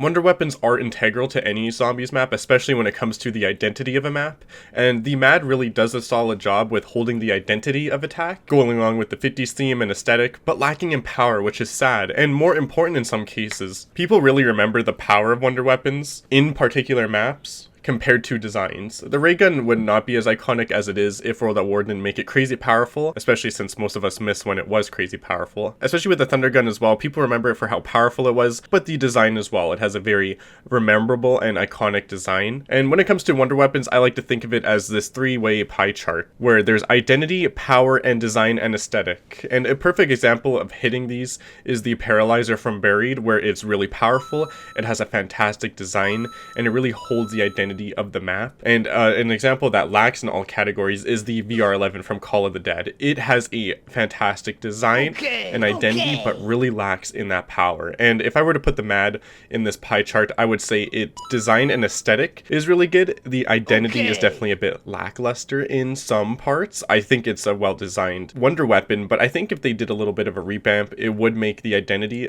a little bit more there. But the power is definitely not there, especially when you switch it out and you lose that full charge, which is really disappointing. It's a good wonder weapon for that map, but for high rounds, it's not going to hold up that well. And I don't really mean to be contradictory in any sort of way when I'm speaking about this. It's definitely confusing. Yeah, if you use the MAD up until round 50, it's going to be fine, but after round 50, it's not going to hold up that well. So it's good for casual players, but if you're talking about high round players that go to around 100 or past 100, yeah, it's not going to hold up. Welcome to the part of the video where people critique this map for misinformation given to them by either rushed tutorials or tutorials that may have explained things in the wrong way or overcomplicated things after the release of the map. Attack of the Radioactive Things Easter egg could be separated into 3 sections. One is part collecting, the second is color and taking pictures, and the third part of the Easter egg is chemical making. This map has a lot of parts to collect, but fear not, I will walk you through this and make it as simple as possible, and hopefully you can complete this Easter egg yourself one day. Here is one important fact to know before you begin though. Static is a term in general programming or gameplay which means something that does not change.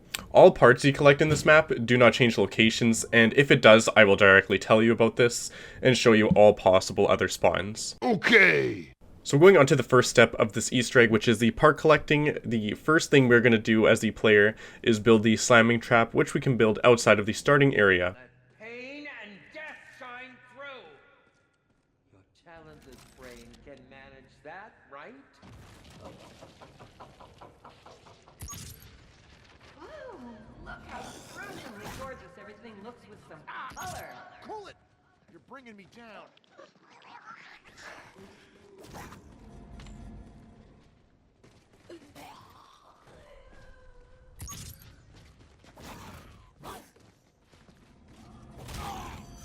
What the heck is your problem, man? On the other side of spawn, head into the desert area and just cook a grenade. Throw it at this tree and a zombie part will fall down. Also at this fence, when you open the door, go to the corner here and there is another part for you to collect. Make your way up to Elvira's studio, and just down here, there is another part to collect under this car. Heading to the motel, collect this crowbar and make your way over to the trailer area, and inside this campfire there is another zombie part to collect. Head into the washrooms and hit the glass with your crowbar, which will create another part to collect. Now on this bench right by the beach, going past the trailer park area is a piece of the lab we'll use later on, and if you make your way down to the beach, there is this giant green neutralizer which can also be collected. It looks like a giant TV.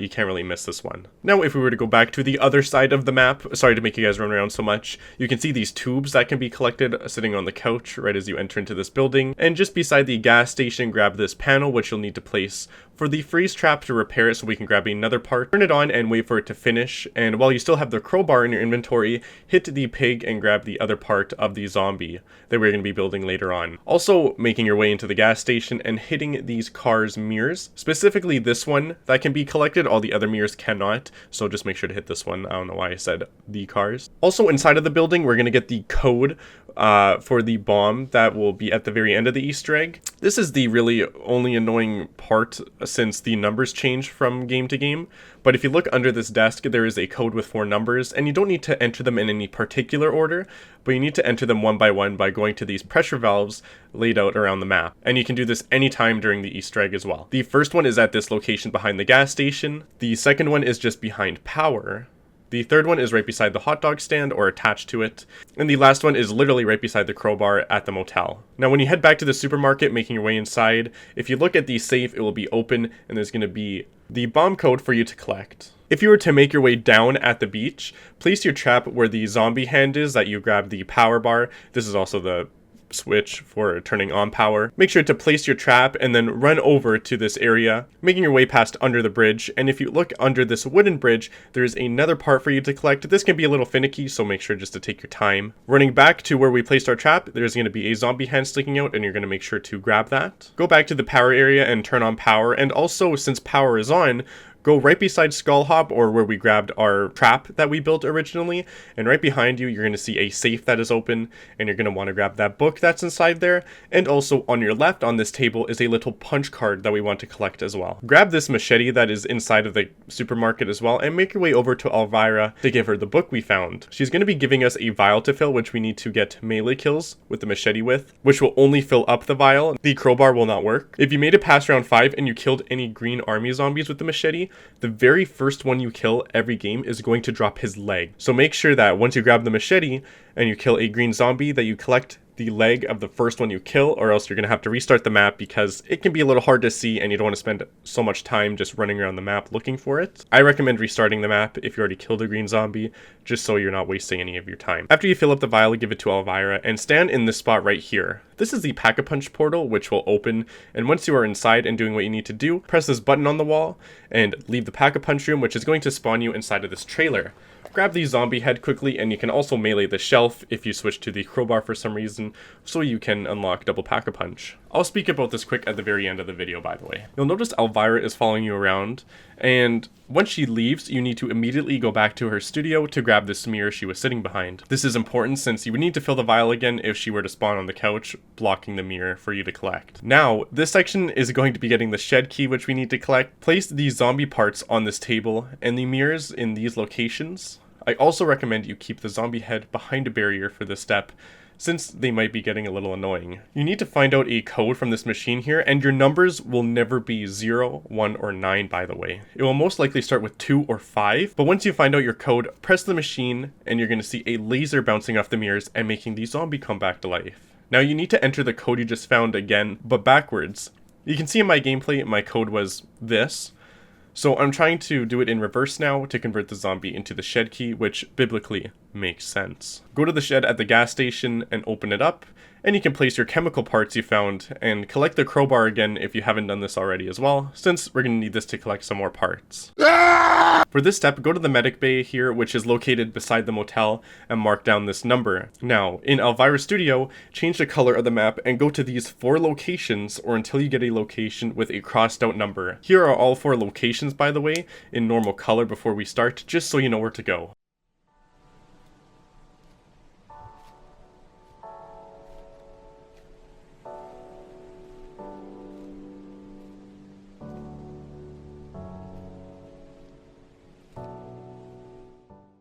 Once you find a number with a cross over it, you do not need to come here anymore and move on to the next color. Go to the other locations now and repeat this process until you reach the final number with the current activated color, since if you kept doing this with all your colors, you're basically eliminating one until you find the number with no cross on it. In my gameplay, my number was, and my last number was not crossed out, which meant that is my number. So going to Elvira Studio, you need to look at this monitor, which is going to show 3 scenarios. Multiply the number you found by the number in the medic bay and match it with one of the 3 scenarios you see in Elvira's screen. If this is confusing, just take a look carefully. You'll see one is greater than, one is less than, and one is equal to. And just take your time with this. It's really not that bad overall. With your current color activated, run to these boards and take pictures of them. I'm going to be showing all the locations, and just make sure to do this so we can move on to the next step, which will just make it a lot easier so you don't need to go back and forth with switching colors. But these are all the locations of the chemical boards.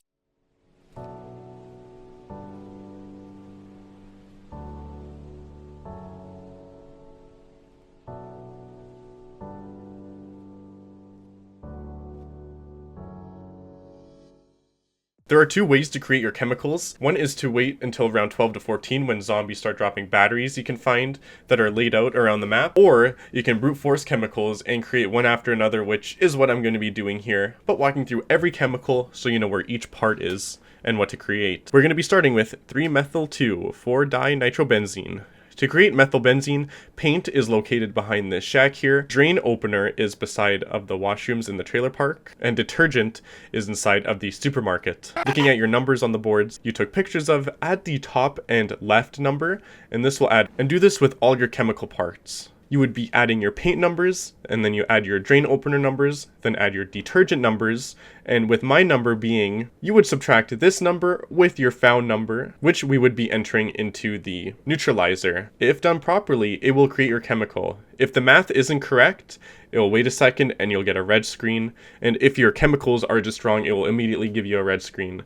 And this is going to be the same for all parts from now on. Just add those numbers together and subtract it by your current found number. And please ignore any videos talking about formulas or symbols. It just makes it way more confusing than it needs to be. Moving on to create denitro, get your methylbenzene, baking soda, which is found inside of the supermarket, and detergent, which is also found inside the supermarket, and vinegar, which is also found inside the supermarket, and add your numbers and subtract it with the one you found. To create the final chemical, grab your denitro, which we just made, and then grab racing fuel, which is found outside just of the gas station. And once you create it, grab the final chemical and walk up to the bomb. If you hear a distinct click sound, followed by a prompt to enter into the boss fight, that was the chemical you needed that game. But for now, let's continue on to the other chemicals you may have to create. 1,3,5-terranitrile-phenol. To create phenol, get your motor oil, which is inside of the lab here, wheel cleaner, which is inside of the supermarket, and insect repellent, which is located inside of the starting room here. Add your numbers and on to the next chemical. To create phenosulfonic acid, get drain opener, which is located in the washrooms inside of the trailer park, your phenol, which you just created, and add your numbers to get the next chemical. Grab your acid, which you just created, your detergent, which is located inside of the market, and add your numbers and test the chemical to see if it's compatible with the bomb. If not, let's move on to the next chemical that we need to create, which is 3,4-dinitroxymethylpropane. To create acetaldehyde, grab vodka, which is located inside of the market, and pennies, which can be grabbed by hitting the register with your crowbar. The hit detection can be weird sometimes, so don't be scared if you don't get it the first couple whacks, and then add your numbers, and let's move on to the next chemical. To create formaldehyde, get your racing fuel outside of the chemical lab and your quarters, which you can get by hitting the phone dial with your crowbar. Any of them will do since they all drop quarters, and add your numbers. To create aldehyde sludge, grab your formaldehyde, your acetaldehyde, and detergent, which is located inside of the market, and add your numbers. The final chemical step to create 3,4-dinitroxymethylpropane is aldehyde sludge, nail polish remover, which is located inside of the med bay, and add your numbers, and you finally created this chemical. This one was a little bit whack because of the extra step, but once you get this done, and if it isn't compatible with the bomb, time to move on to the next chemical to create. Octahydro 2,5-nitro 3,4,7 can be created by formaldehyde, which can be created by grabbing racing fuel outside of the lab, and quarters by using your crowbar on the phone dials. And you can kind of plan the chemicals, especially since this one and the one previously has formaldehyde. That's usually how I roll when I do the Easter egg myself. But anyways, moving on, hexamine, which can be created from formaldehyde, and glass cleaner, which can be located inside of the market. To create octahydro, you need hexamine, which we just made, detergent, which is inside of the market, and vinegar, which is also inside of the market. You also need plant food, which is all the way by the hot dog stand. After this, add your numbers.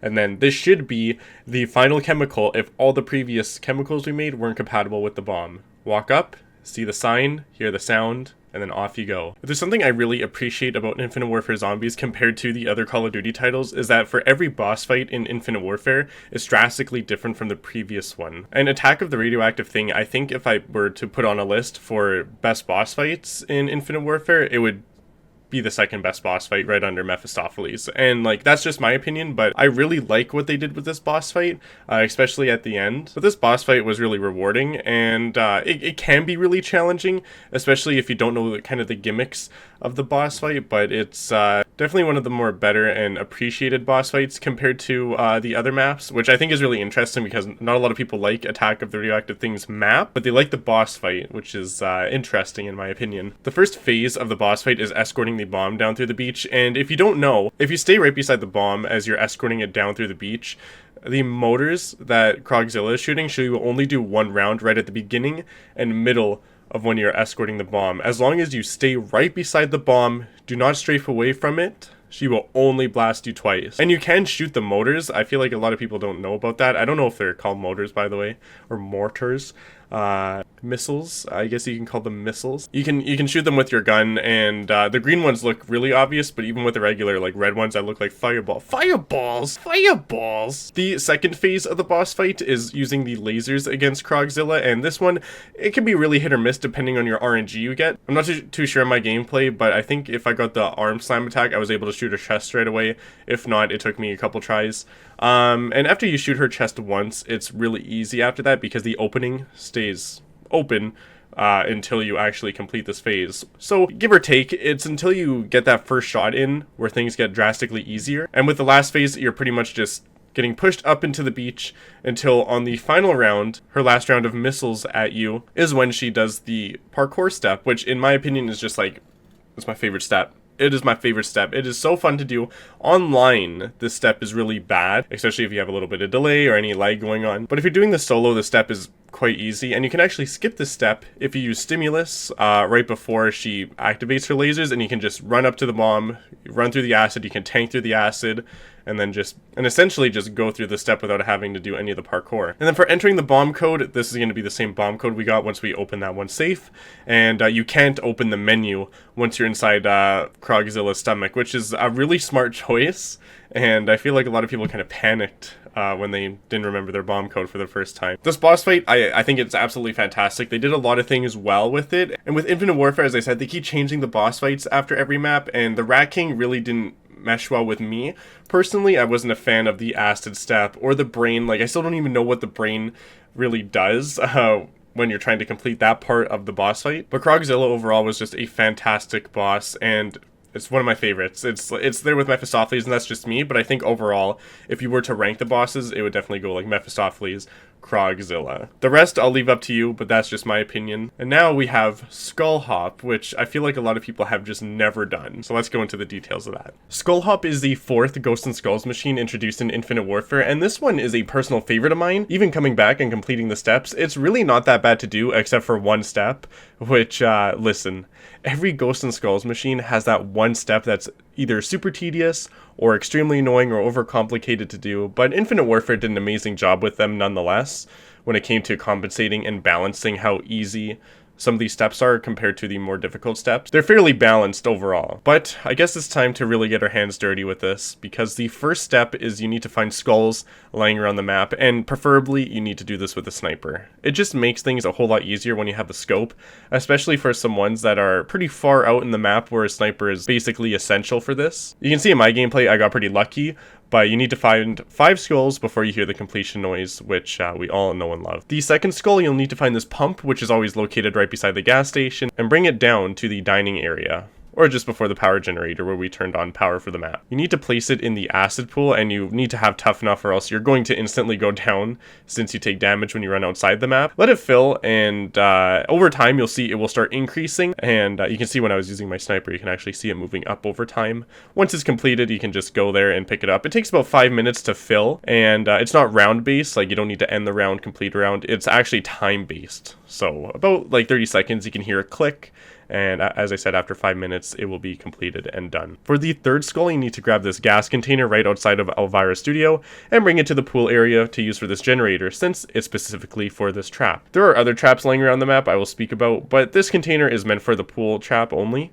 Once filled, place the device in the middle of the pool and get 16 zombie kills specifically in this pool once activated. I know this can be difficult and you might need a zombie calculator depending on what round you're on if you have a hard time counting your zombies, especially in the higher rounds when they're all running around and, you know, getting mixed up with each other. I luckily got this on my first try, but I'm just saying, even though I got lucky on my first try, doesn't mean there have been other times where I've really struggled to hold 16 zombies at the end of my game, because 16 zombies is almost a full horde, so it can definitely be harder to tell depending on what round you're on. The fourth skull is definitely the easiest step. So if you go to the dining area, you're going to see this word on the wall, and right across from the dining area where you see this giant wall, basically like a drive-in theater. Basically, an easy way to explain this is the 4 letters that are at the bottom of the theater wall. You need to randomly select characters which will align with this translator you need to find out, and you need to spell the word that was written on the diner, but you need to find each character one at a time, and once you find your options for what you have selected, you shoot that character, and then you have to keep going through this until you spell the word that was on the diner. And obviously this is different, and there are calculators out there for this, so I will link them in the description below, but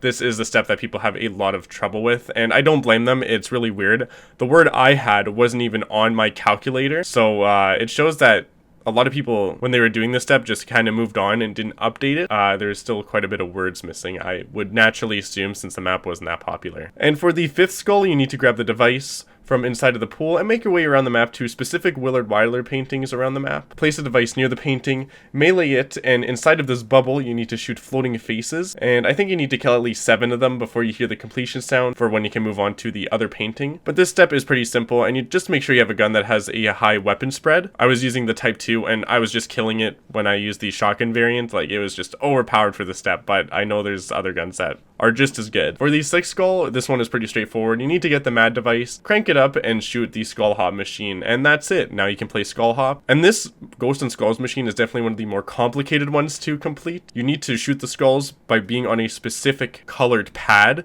depending on what color you're supposed to be on at that time. And you can tell because where you're shooting the skulls, on the side you'll see it'll be either going red, blue, yellow, green, and you just need to coordinate that with what pad you're on at that time. And they switch pretty quickly, so things can definitely get stressful, especially since these skulls move towards the player, and obviously if you don't shoot all of them and there's more than 3 left, well, it's going to be an instant game over and you need to try again. But, I mean, that's Skull Hop at the end of the day. Is it that bad? I mean, it really depends on your RNG for some of these skull locations and depending on what word you get, especially if it's part of your calculator or not. Quick tip, if your word isn't on the calculator I linked below, just compare it to the other words, especially if they have the same lettering. That's pretty much what I did, and that helped a lot because, well, if my word isn't on the calculator and my first letter starts with Y, well, if any other word has the letter Y in it, well, I can just compare it and see what they have. It might be weird to use a calculator, but you'll get the hang of it. It's pretty, you just need to use some common sense is all I can really say. Not to be an asshole when I say that, but it might be confusing or intimidating to look at first, but you just need to match it with what symbols you have on your ground, and then it will tell you what symbols you need to press to get your specific character. I know in my original Attack of the Radioactive Thing video essay, when I was talking about the public's opinion, I really just laid down the fact that when the map first came out, people just really didn't like the map, but over time it seems like people were starting to warm up with the map and really appreciate the things that they thought were terrible at that time. You can say these things with other maps as well. I know there are a lot of people that still don't like Die Rise, but I feel like over the years, when people start to understand the map more and when more Call of Duty games come out, especially with the Call of Duty games that miss, it seems like people look back at older Call of Duties and realize, maybe this map wasn't so bad, or what they were trying to push for was interesting but missed, but they had ideas. And it seems like a lot of people are looking at that with Infinite Warfare zombies for some of their map. I apologize, I have a really loud house. But I do understand that overall, if you're really not into a specific zombie map, theme, or aesthetic, it's fair game. It's your opinion, and if you don't like something, it is what it is.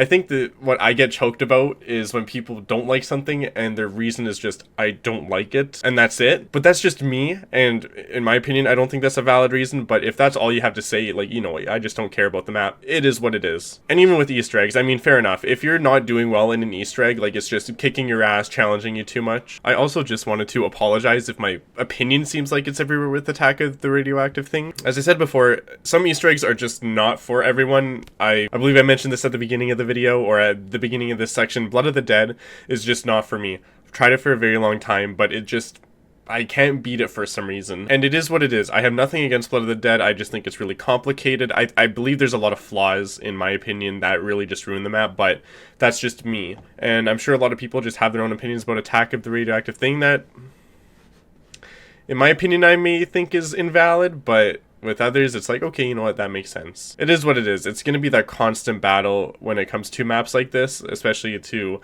maps that are underappreciated. There was that one zombies YouTuber who made like rant videos about people who hated Dire Eyes.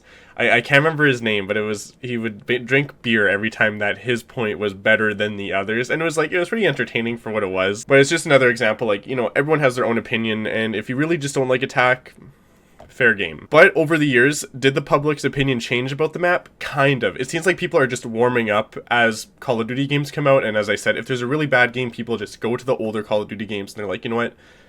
This one, I didn't give it the best shot, didn't give it a fair chance, let's try one more time. Oh, and it's either just like, I like it, or I don't like it. Like, I feel like people look at Extinction sometimes and they're like, was it really that bad? Like, it was weird, don't get me wrong, and obviously repetitive because it's the same story mode that you're playing each time. But it was something different and interesting at the end of the day. Like, it could have been a lot more, but for what it was an interesting experiment. Also with Attack of the Radioactive thing, you know, the graphics aren't the best, and Leroy said the biggest challenge is that it was a D-time map, and using all the assets that they currently had, converting it to a D-time map is also why that it may not look the best. What do I think about for the future of this map? I think I said this in my original video, but it is what it is. I feel like it's going to stay where it is. It's like Attack is dead, IW is dead, but for people going back and trying it out, it seems like they're more open to it now, which is good. I think the worst thing as a gamer in general is being really closed-minded to different genres or types of games you may have missed out on. Just that whole bias mindset. It's like people who've tried one Dark Souls game and didn't like it will never try the rest. They'll just think it's really bad, extremely hard, unfair. But if you don't give the first one a chance even, or if you don't try and explore the others, how will you really know? It might be a weird example, but I hope you understand what I'm trying to say. Like, I personally love Dark Souls, I love Bloodborne and Elden Ring, but I haven't tried any like the spin-off titles. I can't name any off the top of my head because it's been just so long since I've even played a Dark Souls or Dark Souls-like game. But I haven't given the other ones a chance because, well, it's not From Software. I like From Software Dark Souls games, not these other jank creators. And they're not jank, by the way. They're absolutely amazing. What are my final thoughts for Attack? I love it. I love Attack of the Radioactive thing. It has a special place in my heart. I'm the only person I know that's just, I'm a #1 Attack of the Radioactive thing fan. I love everything about the map. And I always have fun. I love change choose. I feel like there's just a lot about this map that could have changed the future of zombies. I know that can be like crazy to say, especially for the bigger YouTubers who might like hear something like that. They'd be like, this guy has no idea what he's talking about. But like change choose literally could have changed Double Pack-a-Punch forever. It just, in my opinion, seemed like that fine balance of it's not too overpowered, but it still carries you to a decently high round. Like, not a lot of players get to around 50, you know what I mean? Like, that's pro players at that point. That average player probably gets to around 15 or 20 at most. Mid-20s to 30s, like really pushing it. Because I'm going to be honest, regular people that work 9 to 5s like you and me don't have 12 hours to spare in a day to get to around 100, or just invest in like increasing your quality of skills for some of these games. Like, imagine getting introduced into Dark Souls, you work a 9 to 5 and you just have a busy home life and you can't get past Gundyr, the first boss in Dark Souls 3. Like, you know how many times I've died to the first boss when I first started? A lot. And I'd like to say I'm a decent player at best when it comes to trying new games. So imagine someone who's new in the genre, doesn't know about who doesn't understand the invincibility frames when jumping through attacks. And keep in mind, through attacks, because players that are new will jump away from the attacks, which is what gets them hit, and also just a lot of other mechanics. But that's natural when you're trying a new game. There's just a whole bunch of gimmicks and qualities that you don't know about yet that you will explore over time and understand. But as I said, there's not a lot of people nowadays that are older that have 12 hours to spare just to get to around 100 in zombies, and successfully get to around 100 in zombies, because most times, I'm going to use Gorod Krovi as an example, getting to around 100 in Gorod Krovi, you're either sweating the entire time, or it's just a slumber fest if you're doing it in the boss fight arena. It's incredible. And that's if you get that far. Nonetheless, and I really don't mean to stray away, but Attack just has a special place in my heart. Attack is a fantastic map on its own. I think it has a great identity as well. I love Skullhop, and I love the themes. I love playing as Elvira. I think she was a fantastic character. If you haven't tried the map, please try it yourself. I know there's some maps that are really bad that people just wouldn't want to try out, but with Infinite Warfare's maps, they all deserve their own chance. Even Beast from Beyond, which is a little boring in its own way, because there isn't much to do, but please give it a chance if you haven't already. And that's it to talk about for Attack of the Radioactive Thing. Hopefully you guys learned something from this. I know the chemical step is a little bit confusing. There's a lot of parts to collect, but hopefully you got something out of it. Thank you guys for watching this segment of the video, and on to Beast from Beyond. On September 12th in 2017, the Beast from Beyond had released from Infinity Ward, and things were getting serious. This was the final DLC releasing for IW Zombies, and a lot of people had mixed feelings about it. There were a lot of people that were just done with IW Zombies because they weren't liking Shaolin Shuffle. A lot of people didn't play Attack of the Radioactive Thing. And then you had people such as Noah J456, who is literally the backbone of IW Zombies. I know I've said that before with my other video essays talking about Shaolin Shuffle, Raven the Redwood, but he was like the only guy that was really playing the map. There were other YouTubers, but Noah J456 was the biggest contender. And he had the biggest following as well, or one of the biggest followings. When the map was being released, I was also pretty hyped for it, because I liked IW Zombies, and I played all the maps, and I spent a lot of time in the game, but people just didn't seem to care about Infinite Warfare at this point. So that's why I'm here to tell you guys what you may have missed with the Beast from Beyond, because it's actually a decent map, and you should at least give it a chance. My name is Wario, and I eat garlic, and just like garlic, this map stank.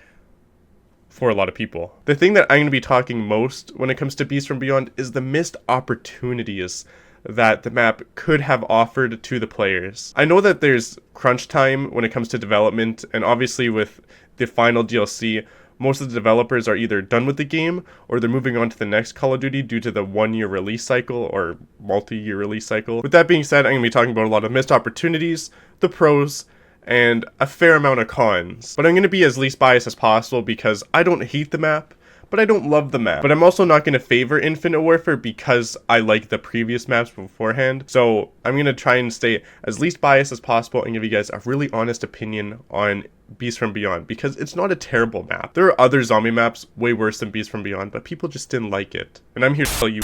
Second rank security officer Adamson reporting. We've located the object emitting the beacon. This isn't how I wanted to make first officer. Anybody have any clue as to what planet we're on?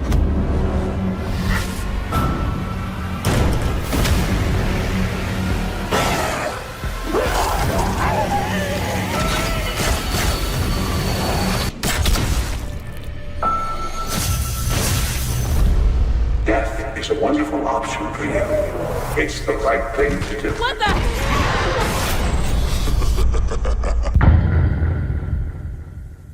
Right as the players start the map. Wait, hold on. What are these? Alright, so if you didn't know or pay attention to the trailer, this map reintroduces the cryptids from Call of Duty Ghost Extinction, and I think that they're alright at best. If you don't have a decked out OSA to use against them, you're not going to have a fun time, since the OSA is a starting weapon in Beast from Beyond, but my OSA was decked out since I used it for high rounds in Attack of the Radioactive Thing, since it was a wall buy on the beach, so things worked out accordingly for me. But that being said, these cryptids are a huge challenge to new and veteran players for one specific reason. Did you see that? Let me replay this clip for you one more time.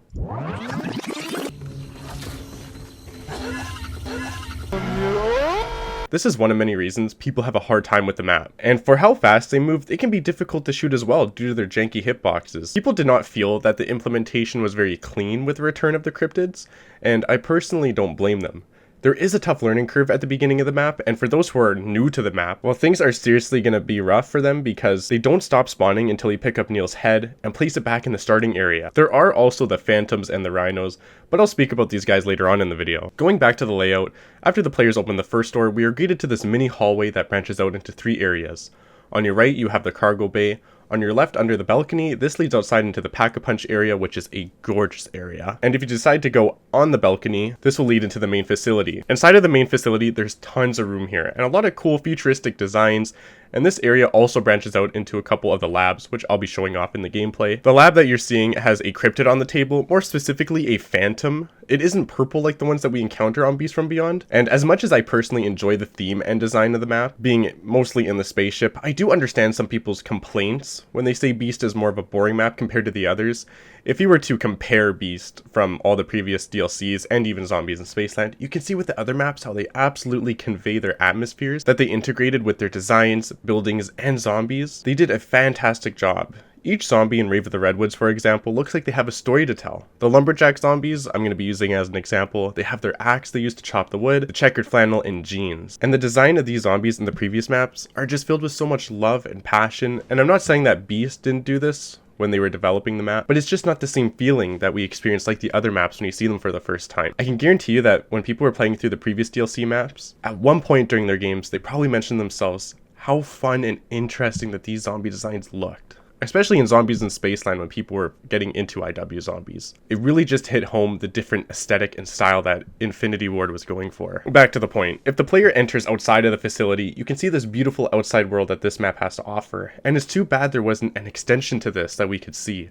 Even the moon is so beautiful in my opinion, and for those who are unaware, the map is based off a mission from Extinction called Nightfall, where the main boss of the map was originally called the Breeder, and it's still called the Breeder, I don't know why I said originally. And you can see where this small section of the map, there is a clear idea of what could have been more like this, exploring the outside, maybe discovering some items or secrets in the snowy fields, fighting off the cryptids, but sadly we didn't get that. But even then, in this area, I think it's not that bad overall. It's just small, and it has the Pack-a-Punch machine to offer on the other side of the bridge, and that's pretty much it. There's nothing more to explore. When the player enters into the cargo bay after returning Neil's head, you can press this button on the wall, which will open the door that leads into the theater area. Okay. We have seen Willard toying with us from time to time, and we can finally explore the theater ourselves, and even see what's on the other side. This area does have secrets as well that I'll be explaining, and that's pretty much it with this map. There are some smaller areas as well that I'm sure I'll be showing off in the gameplay, but these are the more important main areas to mention first. I think an important question to ask when it comes to zombie maps is, does the map have a good flow? I mean, yes,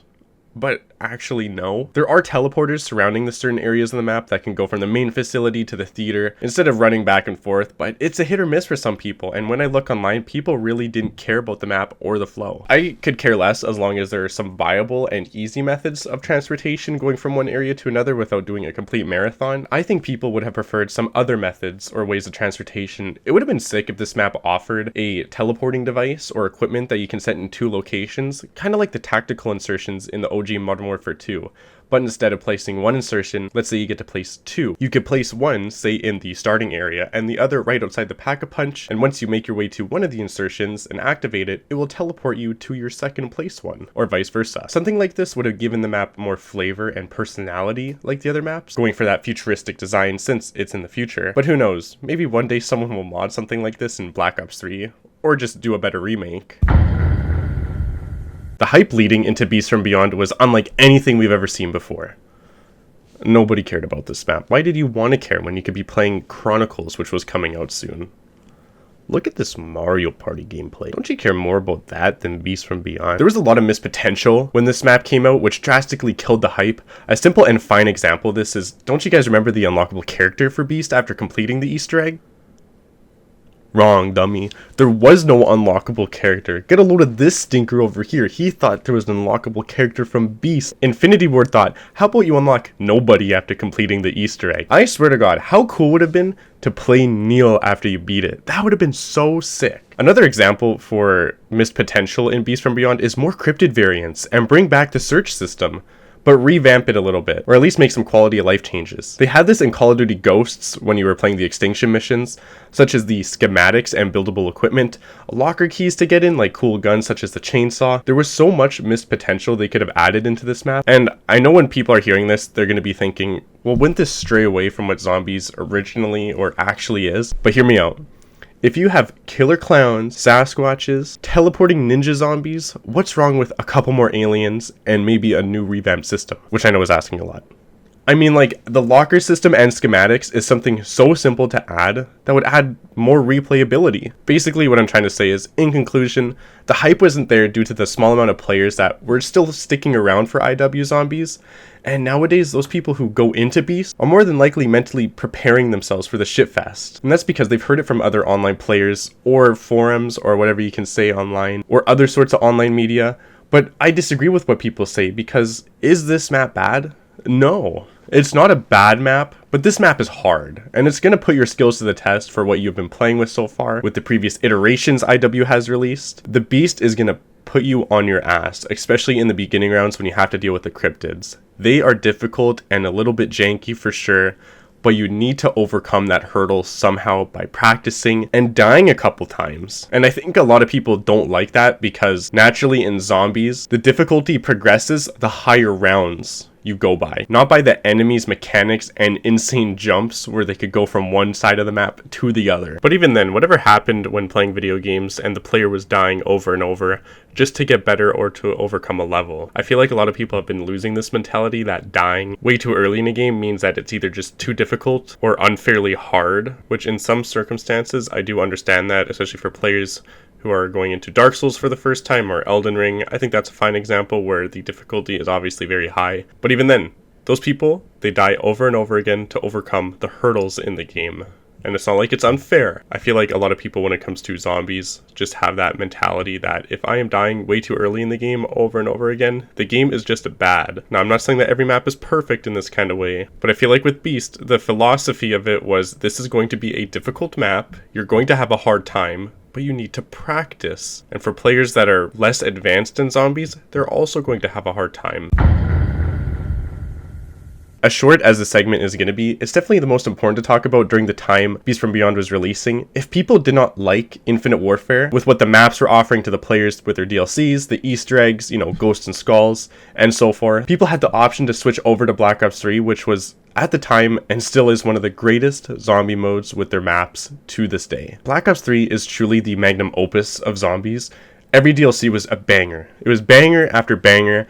Every Easter egg was a classic, every side Easter egg was fun, everything in Black Ops 3 banged. Replayability was fun, gobblegums were great in my opinion. Black Ops 3, if we were to compare it to Infinite Warfare, was like if the sport lacrosse, which is Canada's national sport, tried to sell out a stadium beside a hockey game stadium. You know, people are going to watch the hockey game because who's going to watch lacrosse? I'm sure some people watching don't even know what that is. And myself included, I have played so much Black Ops 3 when it came out, and now years later, I have probably sunk in as much hours into Infinite Warfare zombies in every map as I did in Black Ops 3 back in the day. At the time of these two games going side by side, there were options. So if you did not like one, you just played the other. Or you were still going to play Black Ops 2 on the Xbox 360 if you had that at the time. The Beast from Beyond's main Easter egg is one of 2 Easter eggs in Infinite Warfare Zombies you can complete on round 1. After bringing back Neil's head into the main machine at the starting area, power is turned on and you need to find 4 floppy disks through no particular order. The first floppy disk can be found by entering and leaving Pack-a-Punch where a phantom will spawn, and I recommend killing this near Neil's head so you don't need to run back and forth through the map. The second floppy disk can be found by unlocking the Entangler weapon, which I'll explain later on in the video when talking about Ghosts and Skulls. Using the Entangler to grab a helmet laying around the facility, walk over to the lab, and in the second part of the lab, aim the helmet at the TV and shoot at it, which will allow the players to enter into the area, and on this table you'll find your next floppy disk. The third one can be found by walking into this area with the Entangler, and on the ground behind the grating, aim at the floppy and shoot it into the vent, where it will spawn in this general area as you're seeing in the gameplay footage by exiting one of the other vents. Here is me finding mine. And the fourth floppy disk is right beside Pack-a-Punch, and this will always be here how many times you restart the game. Same with the one in the lab. Those are the two floppy disks that never change locations. They're pretty static. Just the one where you kill the phantom and the one where the other one spawns out of the vent, those are random. Now around the map there are going to be pieces of paper with symbols. Looking back at your floppy disks, you need to compare the symbols to the pieces of paper, and you'll eventually find one where they will match up to have all your symbols for the floppy disks you found. And there's going to be an extra symbol on there as well, but you don't need to worry about that. Just pay attention to the order of symbols that you have with your floppy disks. And now that you've confirmed your piece of paper with every symbol you found, go over to Neil and insert your floppy disks in order from that piece of paper. This will always be starting from left to right, and don't overthink this because I know some papers go vertically, but whatever symbol you have at the top, that will be starting on your left, and just work your way forward. After this is complete, Neil is going to get really mad, and you need to head over to the theater area to find a button. Now, please be careful as the doors are closing and opening automatically, and they can actually kill you if you manage to wedge yourself between them. Make your way into the theater area and use your entangler to collect this button on the wall, and make your way to the Afterlife arcade with it and shoot it into this Beast from Beyond poster. You'll know you've failed this, by the way, if it just lights up in a bunch of flames, and you can just retry. You don't need to do this on another round if you drop the button. Go over to Collector from the Wall again, aim it into the poster, and now you need to head back into the main facility from Beast from Beyond, enter into the lab, and under this desk you're going to see the button, and press that, which will unlock a panel on the wall. The panel of levers, what you want to do first is take a picture so you can make your corrections. Every lever that is vertical, you will only move those to make them horizontal. If you watch my gameplay, you're going to understand what I'm talking about. This is a very easy step, and all you have to do is just take that picture, and you can see I'm pausing from time to time just so I'm making sure I correct the proper levers. And once this is done, this fixes Neil and he's all happy again. But the final step is going to be escorting Neil to the Pack-a-Punch room. So make sure you get your entangler and collect Neil, and you can either go the long way through the main facility or the short way outside. But here's a tip when doing this solo. I take the long way, which is honestly preferred due to the final door opening a lot faster. But once you make it to the final door, spin in circles a couple times, since I swear to God, I'm not a conspiracy theorist. It makes the door open a lot faster when you spin in circles compared to just holding Neil's head and waiting for it to open. I've never had any issues once I figured this out, and I do this step every time now. But after your doors open, walk up to the Pack-a-Punch machine, enter into the room, and place Neil's head into the monitor on the right side of the area, and you'll have completed the Beast from Beyond Easter egg. But before we enter into the boss fight, there's some setup we still need to do. The Venom makes its grand return into Beast from Beyond after only being available in Call of Duty Ghost Extinction. So as Willard Wyler was creating the remake for Nightfall, he decided to add it into the map, which was very kind of him since it is pretty much overpowered in every way once you manage to upgrade it. But before we can even upgrade it, we need to obtain it.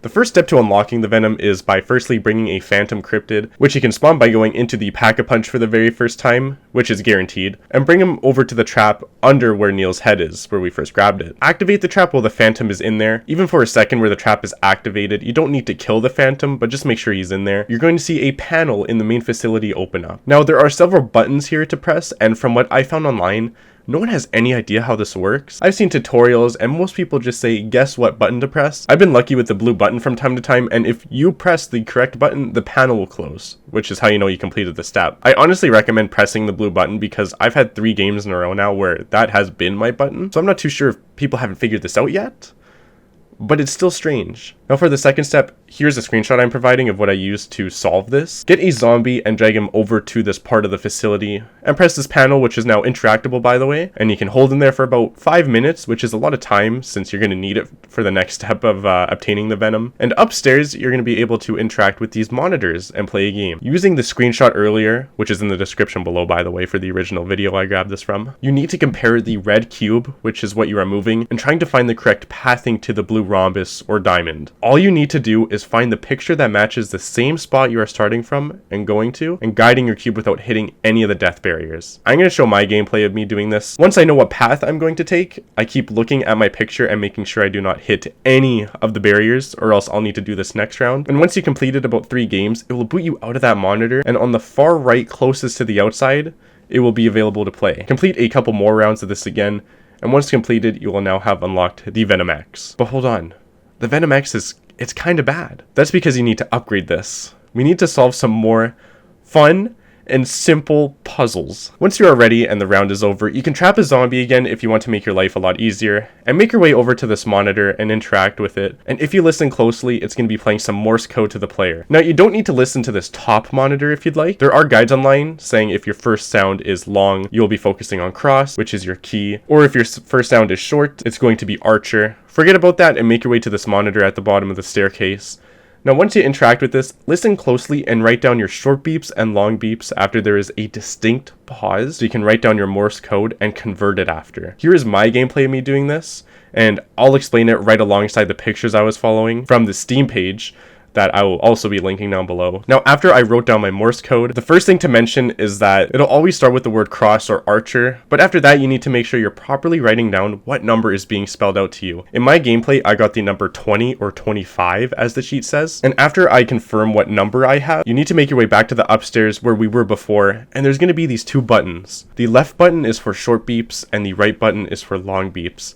Make sure you take your time when inputting your Morse code for the number you think you got, and if done properly, you will hear a distinct sound which is the same sound you were picking up the entangler with. I'll be using an example as well so you know what I'm talking about.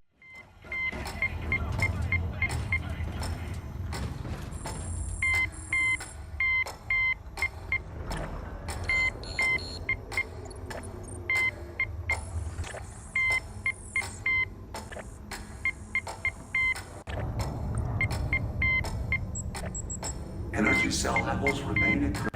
It is imperative that all protocols be restored. The facility's power and life support systems will malfunction.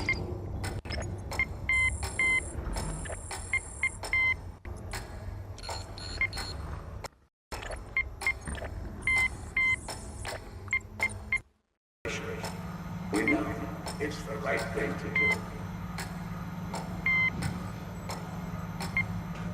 Now, for what number you got, you need to kill that many cryptids, and this is the easy part since if you open up your HUD, you can see the progress you are making. Simple enough. Hitting the cryptids can be a little bit annoying, and I recommend just running in and out of the Pack-a-Punch, and you can do this as many times through one round, since the zombies have an infinite timer, and there's only so many cryptids, and I think even on special rounds, you won't even get them sometimes. But when this is fully completed, you can go into the Pack-a-Punch room and upgrade your Venom X to the Venom Y, and it's still kind of bad. Now, there's still one more step, but don't give up yet because you are essentially doing the same thing again from upgrading from the Venom Y to the Venom Z, which is game breaking and very worth it in my opinion. I do like a challenge, but this I know for normal people playing the game, this upgrade process is a huge pain in the ass and no one's gonna do this regularly. But anyways, let's continue on. By the way, there's a prerequisite if you're going to upgrade the Venom Y to the Venom Z. You're going to need to unlock a double Pack-a-Punch. So let's talk about that quick, which is fairly simple in comparison to Zombies in Spaceland.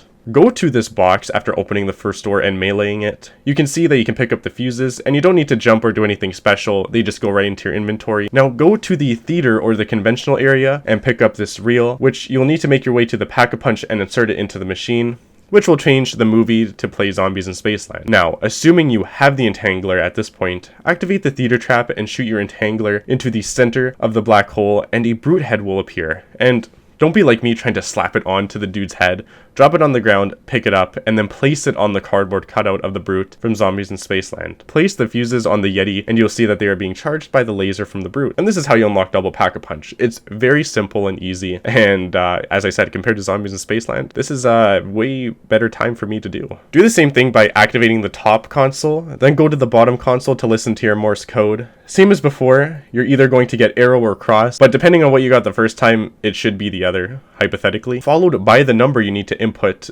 Do the same thing, walk to the panel to the two buttons, and enter your assumed number, which if done properly will give you the same sound when you pick up the entangler again. And now you need to kill more cryptids. But you'll notice that it only goes up to 50%, so if you only need to kill 15 cryptids, you see it won't go up to 100, it will only go up to 50. Walk up to this console outside of the Pack-a-Punch area and interact with it, and you need to make sure you set the year to the 1950s. Then run to the Pack-a-Punch teleporter, and you'll see a bunch of faces spawning outside of the Pack-a-Punch area, and you need to shoot them in front of the Pack-a-Punch. As you can see in my gameplay, this doesn't work if you try and kill them far away, or at least it's too slow in comparison to what you need to actually do since it is timed, and if you fail, you need to try this again. I recommend using the trap as well to hold a zombie, since it will just make it a lot easier. But once you complete this, you'll see your Venom Y is now completed and at 100%, where you can upgrade it to the Venom Z. At the end of this chapter, I want to talk about something extremely important when it comes to missed opportunities to this map, which I think a lot of people had in mind when they first completed this Easter egg. While walking up to Neil and interacting with him, the player can spawn in an isolated room where a cannon is blowing open these crates. And within these crates, you got the rhinos that the player needs to kill. I recommend using the FHR-40, VPR, or the Mauler for this boss fight, by the way, since they all have tons of ammo and amazing damage. And for Fate and Fortune cards, you seriously don't need any of the ones you need to actually purchase from crates. Just rock Mana Up, which increases your health regen for about a minute, 5-second Muscle, which increases your damage for 5 seconds after you reload, Best for Last, which increases your damage for a few final bullets in your mag, and Stimulus, which when you kill a zombie, they drop a healing area for allies. Not sure if this works with the aliens, but you got some good offensive and defensive options for free. For the final card to rock, I recommend using Reanimated, which is the only fortune card that you need from crates, but even then, I would use this for something more important later on if you have it on hand, but it's not a necessity. The second phase is also easy. Camp in the corner, and this first area is going to spawn regular cryptids, which aren't too bad to deal with as long as you aim and shoot fast enough. The second wave is going to spawn phantoms, and you can just chill where I am. And make sure to pick up Venom ammo if they drop it, since you're going to need a lot, and things are about to get a lot harder real soon. For the final wave, chill in this tunnel, since now all areas are going to be spawning the cryptids, and the cannon is also going to be firing at you.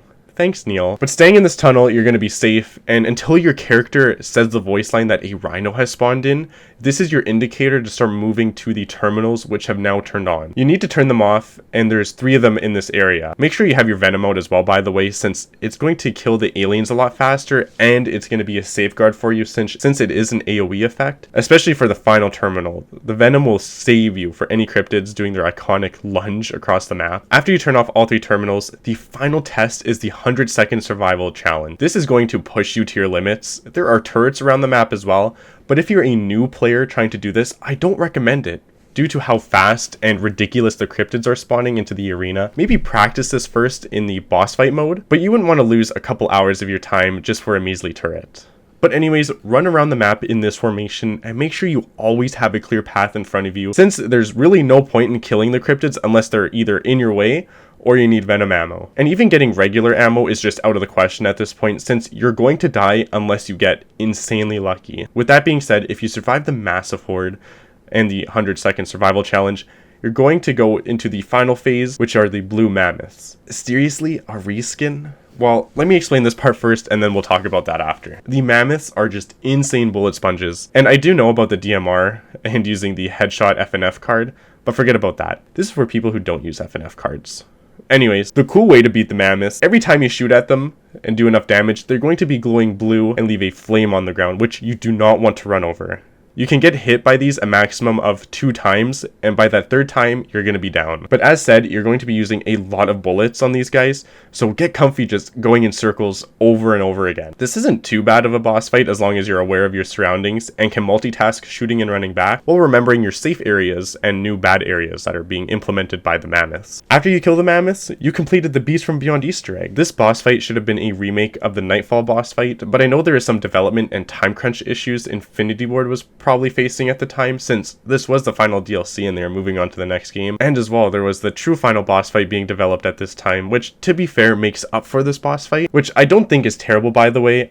But I think it missed the opportunity for something that could have been so much more. Now, I've heard some YouTubers say they should have added the Kraken boss, or a boss similar to the Kraken like in Mayday, which is the 3rd or 4th mission in Extinction, but I totally disagree with that. A remake of the Nightfall boss fight would have suited this map better, since that's where it came from. Give it some quality of life changes with better mechanics and scenery, it would have made this whole boss fight insane. What if after surviving the waves and the 100-second challenge, the Nightfall boss fight, the breeder, came from the roof, picked up the players and tossed them into a snowy area, which could have been a reimagining of the old one. Something like that would have been just amazing, you know. But we work with what we got, and this is definitely on the bottom of my list for the boss fights, but it still doesn't mean that it's bad.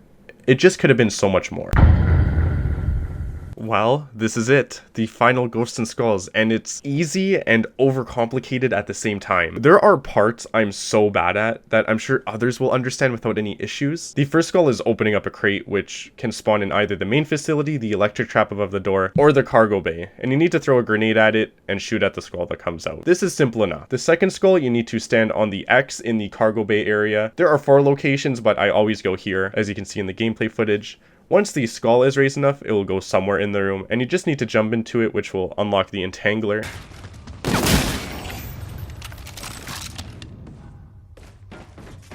The third skull, you need to use this photo, which is one of the best out there, and link in the description below to where I got this. They did a fantastic explanation of how this works. Please make sure to check them out. There are certain locations that symbols are going to spawn in the map, which I'm not going to explain every location. I'll just be showing you what I got.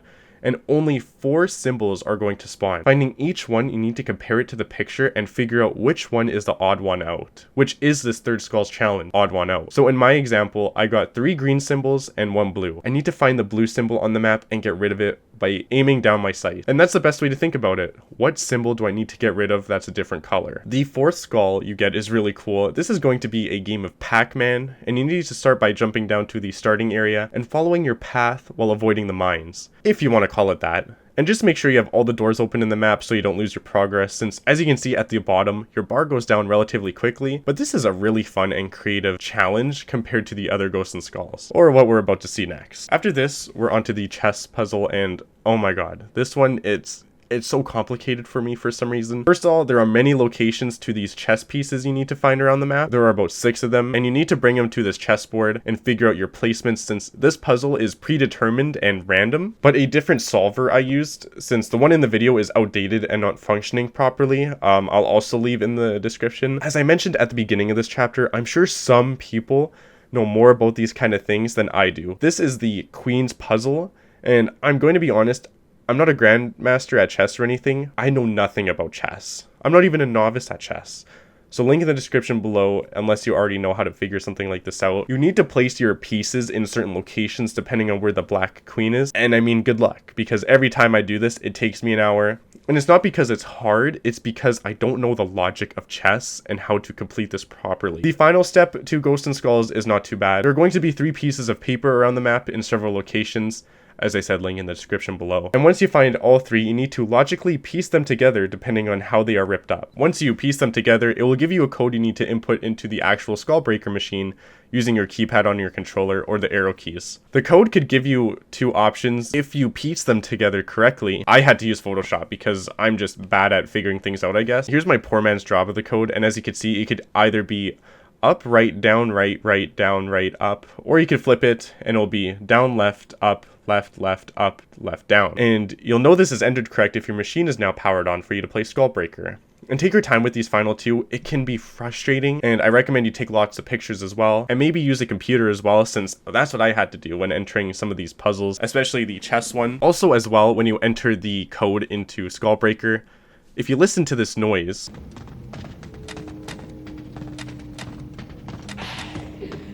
don't be fooled by it, because that's just you flipping through your fate and fortune cards, which I thought was not working for some reason, since whenever I was pressing left and right, it doesn't play that clicking sound like the up and down button does when you're flipping through your fate and fortune cards. So that was interesting. But once you enter into the game, it's never been so easy. Create a row of the same color and blast it away by finding a bomb of that same color. Do this a couple times and now you have all the perks, and honestly I recommend this for people who are going to be attempting the boss fight. If you like having all the perks and you don't need the venom either, but this will just make life a whole lot easier overall, since if you decide not to get the venom when entering into the boss fight, which is kind of a necessity, but if you can manage your way around it, even if you go down, you'll still keep all your perks.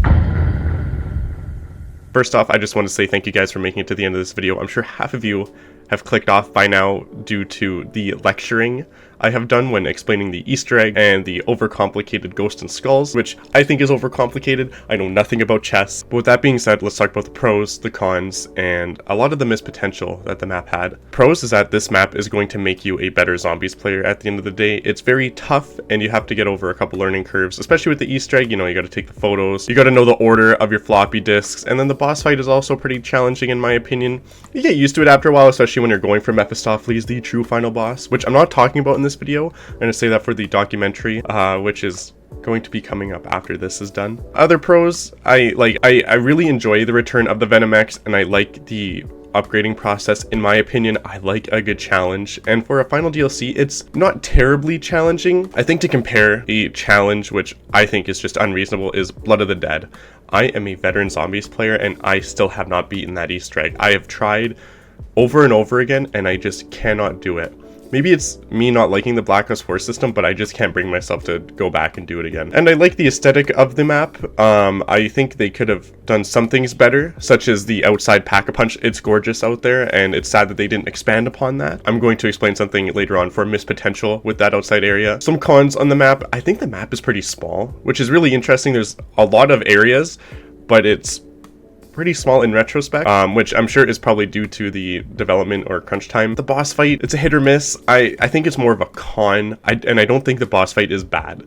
I think it's just sad that they had to reskin the rhinos and call them, you know, the mammoth, and just make them bullet sponges. Like, it is what it is. I'm sure it would save them a lot of time and resources doing something like that, but for a lot of people, they were disappointed. If you don't have director's cut, it's going to be a hard time, especially in the beginning rounds, which I'm going to say is a con. Natural progression is a good thing, but I think the Beast from Beyond just kind of jumped the gun with its difficulty from the start, and they should have focused more on the hit detection and the movement of the cryptids, which could have saved the map. Just a quality of life fix is what I'm trying to say. And for missed potential, I mean, as I said, the outside area, they should have expanded that. That would have been crazy. It's such a beautiful area. They should have added the search system from Extinction. You know, you go around the map, you can find items, there's the locker keys, you can build the schematics. I think that would have added more flavor and replayability. Add more guns from Ghosts, like that's where the map is from. That would have been so cool. It's a nice piece of nostalgia, and you know, people like nostalgia, especially for people that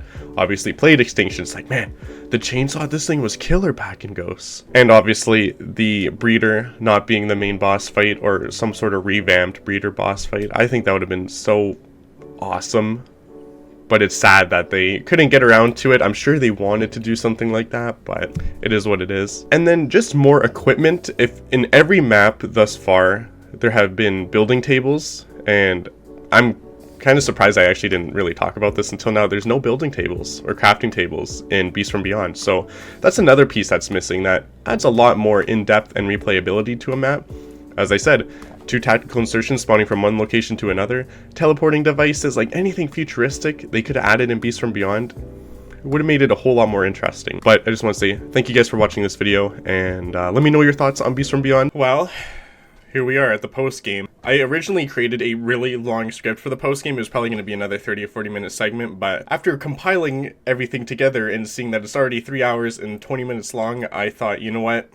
Why don't I shorten this down? I think for the post game as well, I don't want to spoil anything too crazy. I do understand that at the beginning I said we could play as Willard Wyler, but when it comes to the big final boss, I think I would rather have you guys experience it yourselves, go out of your way in case you really are interested in trying Infinite Warfare, because it's really rewarding, and it's pretty hype when you actually fight Mephistopheles yourself, especially for the first time.